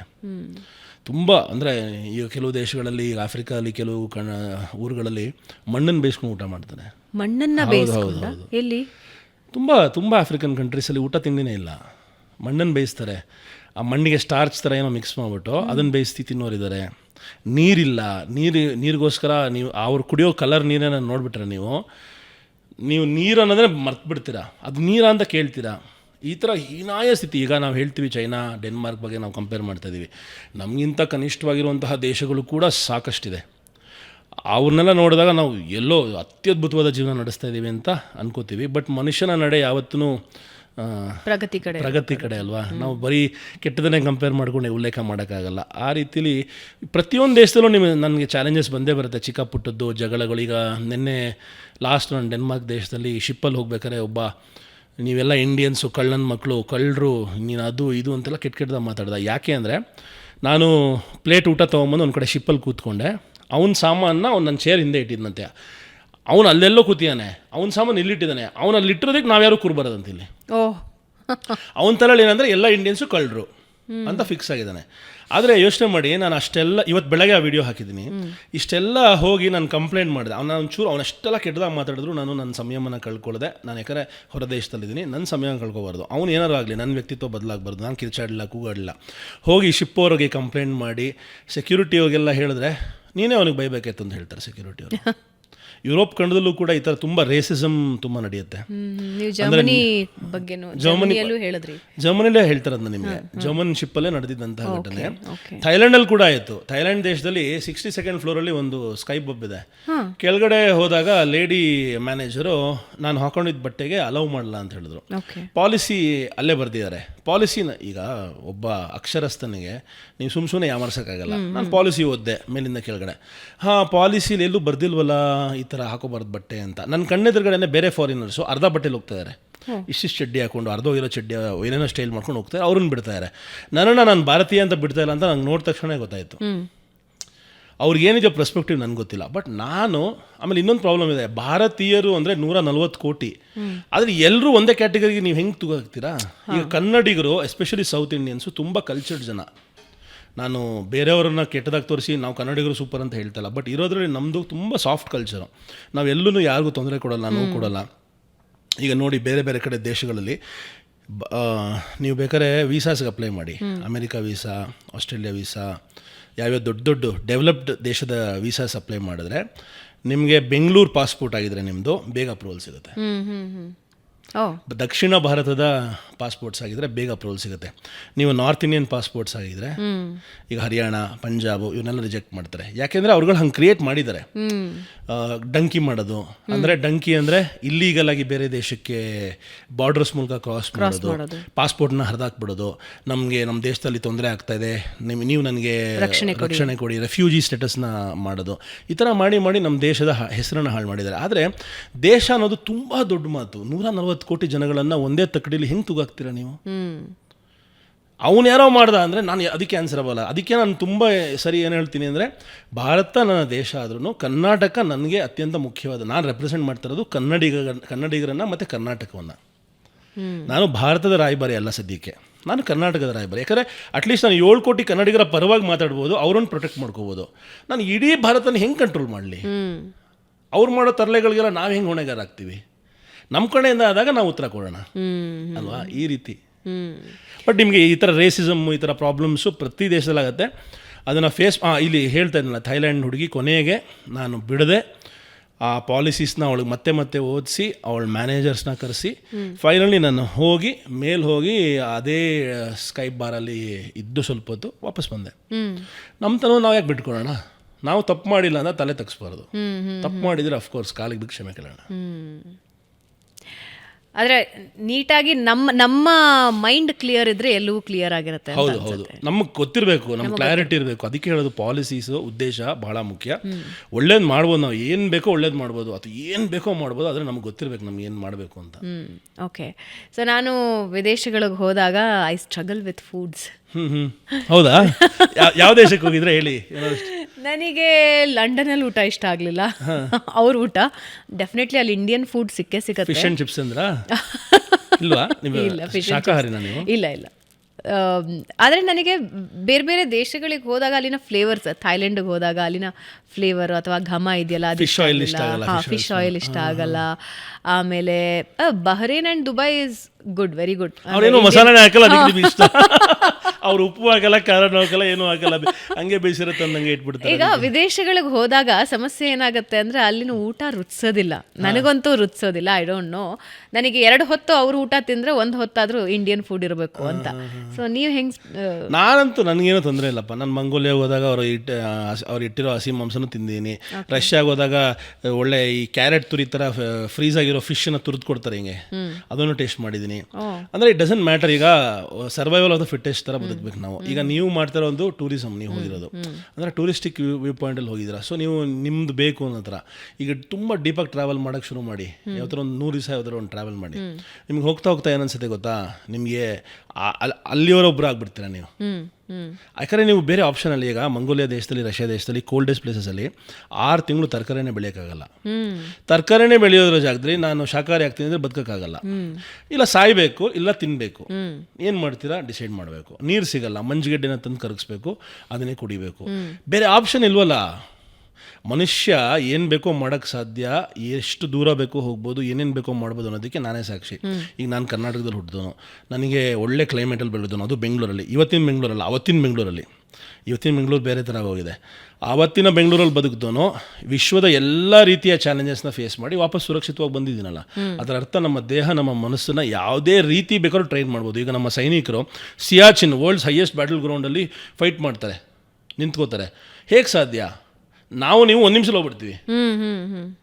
ಅಂದರೆ ಆ ಟ್ರೈನಿಂಗ್ ಅವಶ್ಯಕತೆ ಇದೆ, ಅಕ್ಲಮಟೈಸೇಷನ್ ಅವಶ್ಯಕತೆ ಇದೆ, ಮತ್ತು ಅದಕ್ಕೊಂದು ಥಾಟ್ ಪ್ರಾಸೆಸ್ ಇದೆ. ಅದು ಹೋಗ್ತಾ ಹೋಗ್ತಾ ಕಲಿಬೋದು. ಬಟ್ ಊಟ ತಿಂಡಿ ವಿಚಾರದಲ್ಲಿ ನೀವು ಹೇಳ್ತಾರೆ ತಪ್ಪು ಅಂತ ನಾನು ಹೇಳೋದೇ ಇಲ್ಲ. ಯಾಕಂದರೆ ನಿಮ್ಗೇನು ಬೇಕು ಕಂಫರ್ಟ್, ಅದನ್ನು ನೀವು ಅಪೇಕ್ಷೆ ಪಡ್ತಾ ಇದ್ದೀರಾ. ಬಟ್ ಇನ್ನೊಂದು ಸಜೆಸ್ಟ್ ಮಾಡ್ತೀನಿ ಎಲ್ಲರಿಗೂ, ಏನಂದರೆ ಹೋದಾಗ ಈ ಮೇನ್ ರೆಸ್ಟೋರೆಂಟ್ಸ್ ಇದೆಯಲ್ಲ ಅದನ್ನು ಬಿಟ್ಬಿಡ್ಬೇಕು.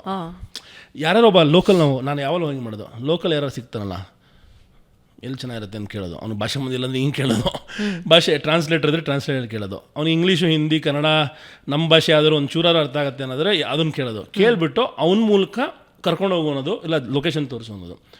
ಅವನು ತಿನ್ನೋ ಜಾಗಕ್ಕೆ ನೀವು ಹೋಗಬೇಕು. ಓಕೆ.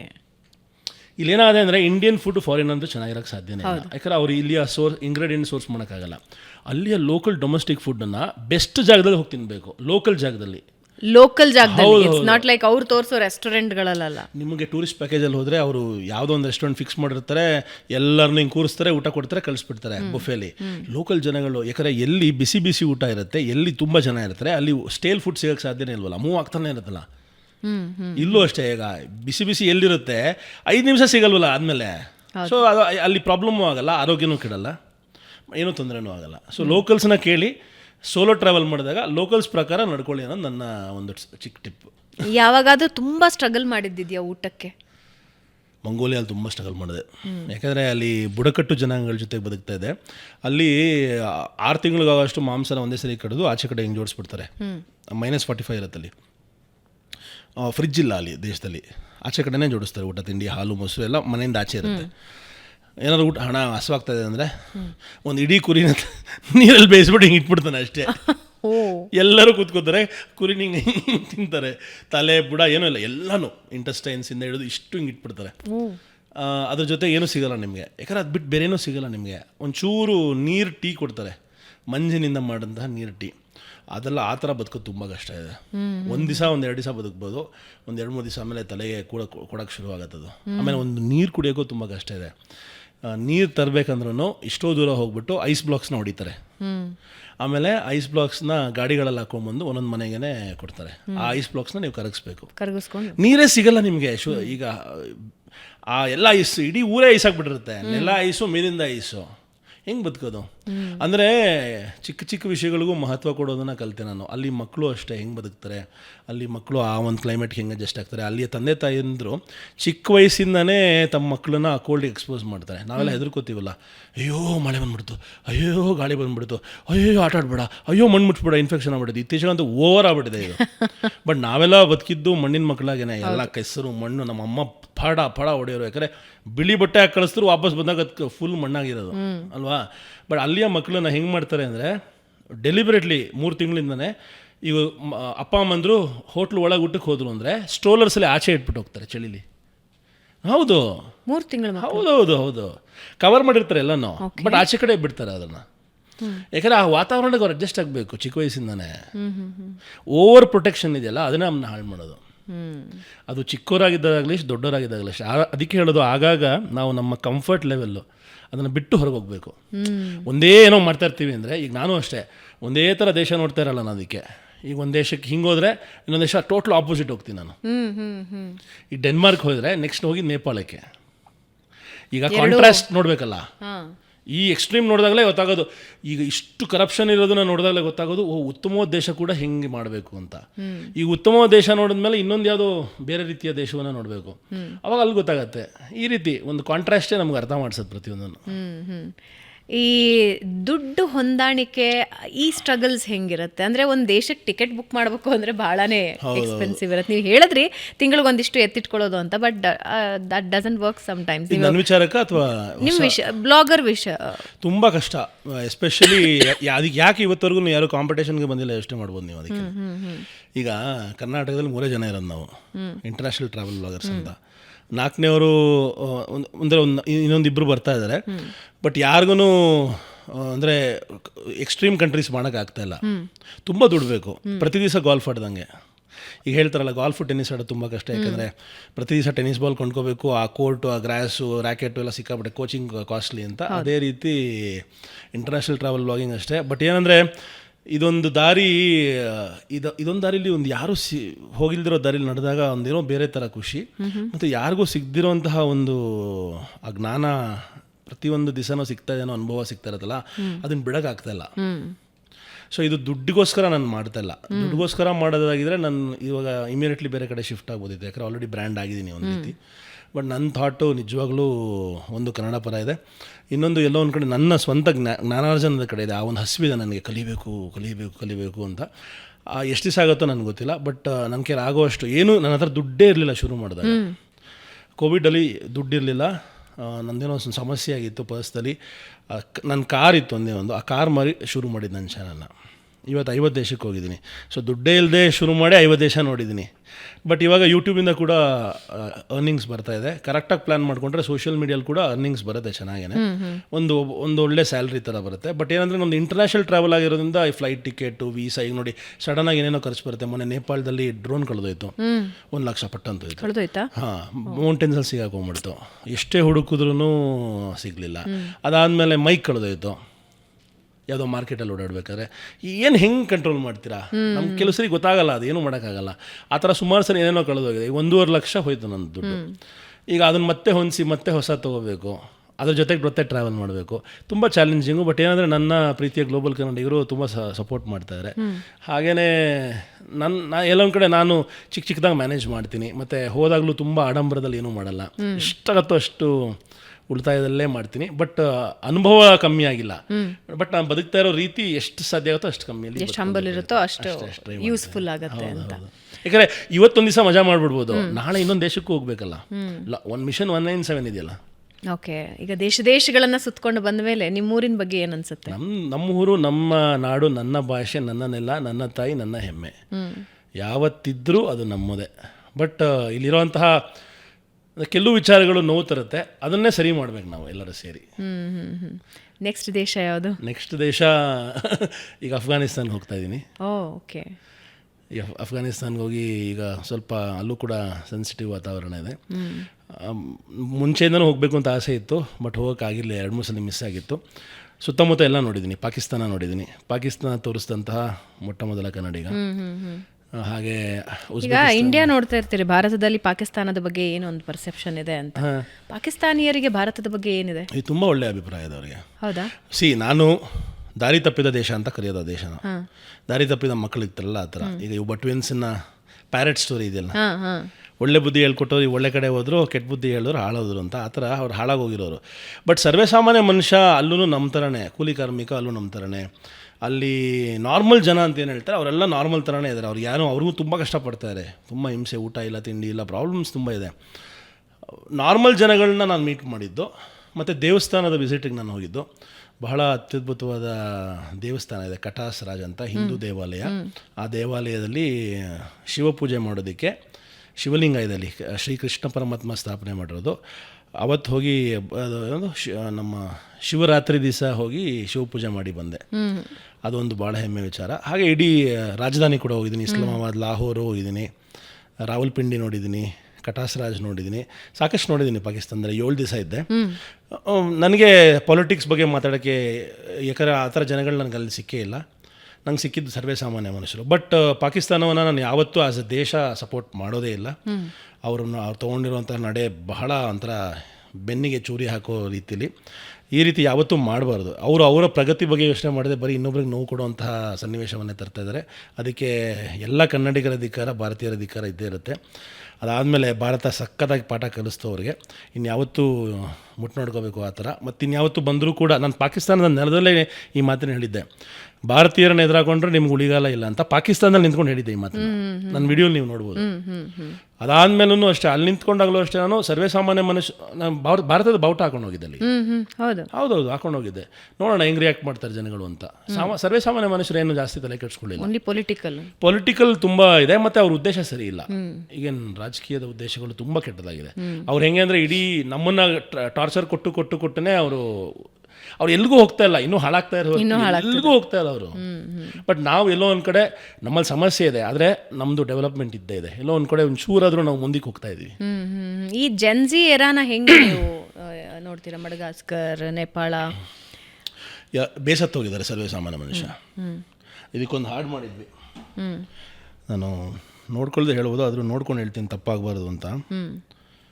ನೋಡಿ, ನಮ್ಮ ದೇಶದ ನೆಲ ಜಲ ಸಿರಿ ಸಂಪತ್ತು ಲೂಟಿಕೋರರ ಕೈಗೆ ಸಿಕ್ಕಿ ಬಂತು ಆಪತ್ತು.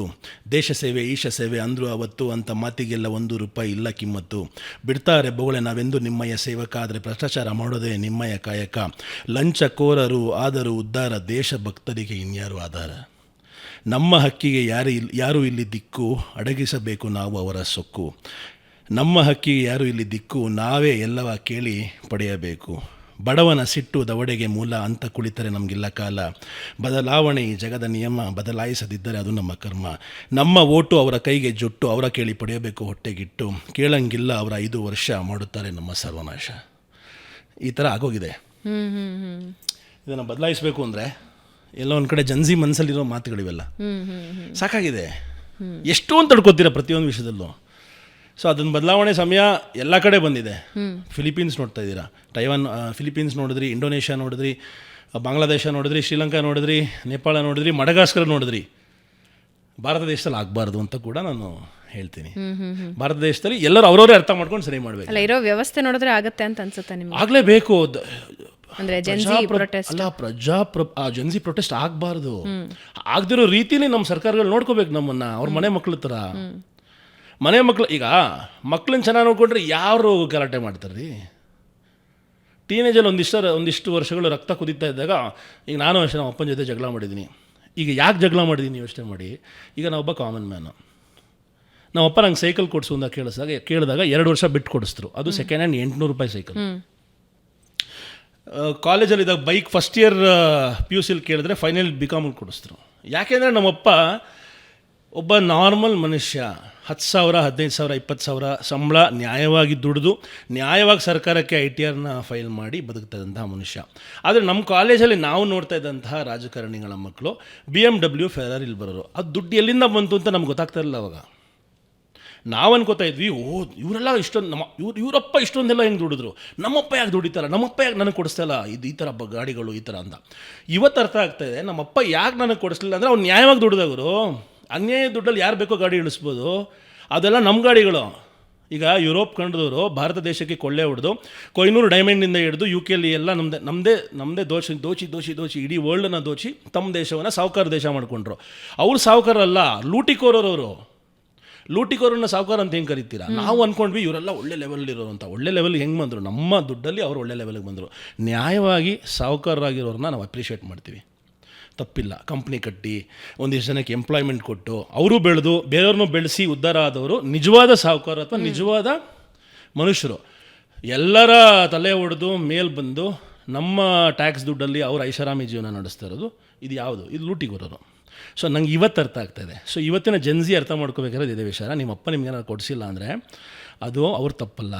ನೀವು ಅರ್ಥ ಮಾಡ್ಕೊಳ್ಳಿ, ನಿಮ್ಮ ತಾಯಿನ ಅವ್ರು ಕಷ್ಟಪಡ್ತಾರೆ ನಿಮಗೋಸ್ಕರ. ನೀವು ಕರೆಕ್ಟಾಗಿ ಓದಿ ಬರೀರಿ, ಮುಂದೆ ಬನ್ನಿ, ದೇಶದ ಆಸ್ತಿಯಾಗಿ IAS ಆಗಿ IPS ಆಗಿ ಯಾರೂ ಮಾಡ್ತಾಯಿಲ್ಲ, ನೀವು ಮಾಡಿ, ನೀವು ಸಿಸ್ಟಮ್ ಆಗಬೇಕು, ಆವಾಗಲೇ ಬದಲಾಗೋದು. ವಂಡರ್ಫುಲ್. ಈಗ ಹೊಸದಾಗಿ ವ್ಲಾಗರ್ ಆಗಬೇಕು ಅಂದ್ಕೊಳ್ಳೋರಿಗೆ 5 ಟಿಪ್ಸ್ ನಿಮ್ಮ ಕಡೆಯಿಂದ. ಪ್ರತಿ ದಿವಸ ಕನ್ಸಿಸ್ಟೆಂಟ್ ಕೆಲಸ, ಪ್ರತಿ ದಿವಸ ಮಾಡ್ತಿರೋ ಕೆಲಸ ಮರ್ತು ಹೋಗುತ್ತೆ. ಸೊ ಪ್ರತಿ ದಿವಸ ಕೆಲಸ ಮಾಡಬೇಕು ಆ ಒಂದು ನಿಟ್ಟಿನಲ್ಲಿ. ಎರಡನೇದು, ನಾಳೆ ಅಂದರೆ ಹಾಳು, ಏನೇ ಶುರು ಮಾಡಿದ್ರು ಇವತ್ತೇ ಶುರು ಮಾಡಬೇಕು. ಇನ್ನೊಂದು, ಏನಾಗಬೇಕು ಅನ್ನೋ ಒಂದು ವಿಷಯನ ಪ್ರತಿ ದಿವಸ ಗಮನದಲ್ಲಿ ಇಟ್ಕೋಬೇಕು, ಆಗಲೇ ಅದ್ರ ಮೂಲಕ ಕೆಲಸ ಮಾಡ್ಬೋದು. ಕುಟುಂಬ, ತಂದೆ ತಾಯಿಯನ್ನು ಬಿಟ್ಟು ಯಾವುದೇ ಯೋಚನೆಯನ್ನು ಮಾಡಬಾರ್ದು. ಕುಟುಂಬದ ನೆಮ್ಮದಿ, ನಮ್ಮ ಸುತ್ತಮುತ್ತಲಿನ ನೆಮ್ಮದಿ ಇದ್ದಾಗ ನಮ್ಮ ಕೆಲಸದಲ್ಲೂ ಕೂಡ ನೆಮ್ಮದಿ ಇರುತ್ತೆ. ಇನ್ನೊಂದು, ರೆಸ್ಟ್, ಬರ್ನೌಟ್ ಆಗಿಬಿಡಿ. ಅತಿಯಾದ ಕೆಲಸ ಕೂಡ ಆರೋಗ್ಯಕ್ಕೆ ಹಾನಿಕರ. ಏನೇ ಮಾಡಿದ್ರು ಹಿತಮಿತವಾಗಿ ಎಲ್ಲದರಲ್ಲೂ ಬ್ಯಾಲೆನ್ಸ್ ಮಾಡ್ಕೊಂಡು ಮಾಡಿ ಅಂತ ಹೇಳ್ತೀನಿ. ಲಾಸ್ಟ್ ಕ್ವಶನ್, ಮನೆಯವರು ಏನು ಹೇಳ್ತಾರೆ? ಕಾಲಕ್ಕೆ ಚಕ್ರ ಕಟ್ಕೊಂಡು ಊರೂರು ಸುತ್ತಿದ್ದು ಅಪ್ಪ ಅಮ್ಮಗೆ ಏನು ತೊಂದರೆ ಇಲ್ಲ. ಅಪ್ಪ ಅಮ್ಮಗೆ ಭಾಳ ಹೆಮ್ಮೆ ಇದೆ ನಾವು ಮಾಡ್ತಿರೋ ಕೆಲಸದ ಬಗ್ಗೆ. ಇಷ್ಟು ವರ್ಷ ಆದಮೇಲೆ ಅವನು ಅಂದ್ಕೊಂಡಿರುವಂತಹ ಉದ್ದೇಶದ ಕಡೆಗೆ ಹೋಗ್ತಾ ಇದ್ದಾನಲ್ಲ ಅಂತ ಭಾಳ ಹೆಮ್ಮೆಯಲ್ಲಿದ್ದಾರೆ. Right, thank you so much. ನಿಮ್ಮ ಈ ಪಯಣ ಹೀಗೆ ಮುಂದುವರಿಲಿ. 197 ಹೌದು ಪ್ಲಾನ್ ಏನು ಇಟ್ಕೊಂಡಿದ್ದೀರಾ? ಈಗ 50 ಮುಗಿದಿದೆ, ಇನ್ನು 147 ಬಾಕಿ ಇದೆ. ಆದಷ್ಟು ಬೇಗ ಅದು ಪೂರ್ತಿಯಾಗಲಿ. ಇದರ ಜೊತೆಗೆ ನಮ್ಮ ಕನ್ನಡಿಗರಿಗೆ ನಿಮ್ಮ ಜ್ಞಾನ ಹಾಗೆ ಹರಿದು ಬರಲಿ ಅಂತ ನಾವು ವಿಶ್ ಮಾಡ್ತಾ ಇದ್ದೀವಿ. Thank you so much. ಧನ್ಯವಾದ. ಎಲ್ಲರಿಗೂ ಏನು ಹೇಳೋಕ್ಕೆ ಇಷ್ಟಪಡ್ತೀನಿ, ಕನ್ನಡ ರಾಜ್ಯೋತ್ಸವದ ದಿವಸದಂದರೆ ಇದು ನಮ್ಮ ಉತ್ಸವ, ನಮ್ಮ ನಾಡಿನ ಉತ್ಸವ, ನಮ್ಮ ನಾಡಿನ ಹಿರಿಮೆ, ಹೆಮ್ಮೆ, ನಮ್ಮ ಭಾಷೆ, ನಮ್ಮ ನೆಲವನ್ನು ಯಾವತ್ತೂ ಬಿಟ್ಕೊಬೇಡಿ, ತಲೆನ ಯಾವತ್ತೂ ತಗ್ಗಿಸ್ಬೇಡಿ. ಸಿರಿಗನ್ನಡಂ ಗೆಲ್ಗೆ, ಸಿರಿಗನ್ನಡಂ ಬಾಲ್ಗೆ ಅಂತ ಹೇಳ್ತಾ, ಜೈ ಕರ್ನಾಟಕ ಮತ್ತು ಜೈ ಭುವನೇಶ್ವರಿ. ನಿಮ್ಮ global Kannadiga signing off. Thank you. ನಮ್ಮ ಕನ್ನಡದ ಬಾವುಟ 197 ದೇಶಗಳಲ್ಲೂ ರಾರಾಜಿಸಲಿ ಅಂತ ವಿಶ್ ಮಾಡ್ತೀನಿ. ಥ್ಯಾಂಕ್ ಯು, ಧನ್ಯವಾದ. ಸೊ ವೀಕ್ಷಕರೇ, ಇದಾಗಿತ್ತು ಇವತ್ತಿನ ಬೆಂಗಳೂರು ಬಸ್. ಮುಂದಿನ ವಾರ ಮತ್ತೊಬ್ಬ ವಿಶೇಷ ಅತಿಥಿಯೊಂದಿಗೆ ಭೇಟಿಯಾಗ್ತೀನಿ. ನಮಸ್ಕಾರ.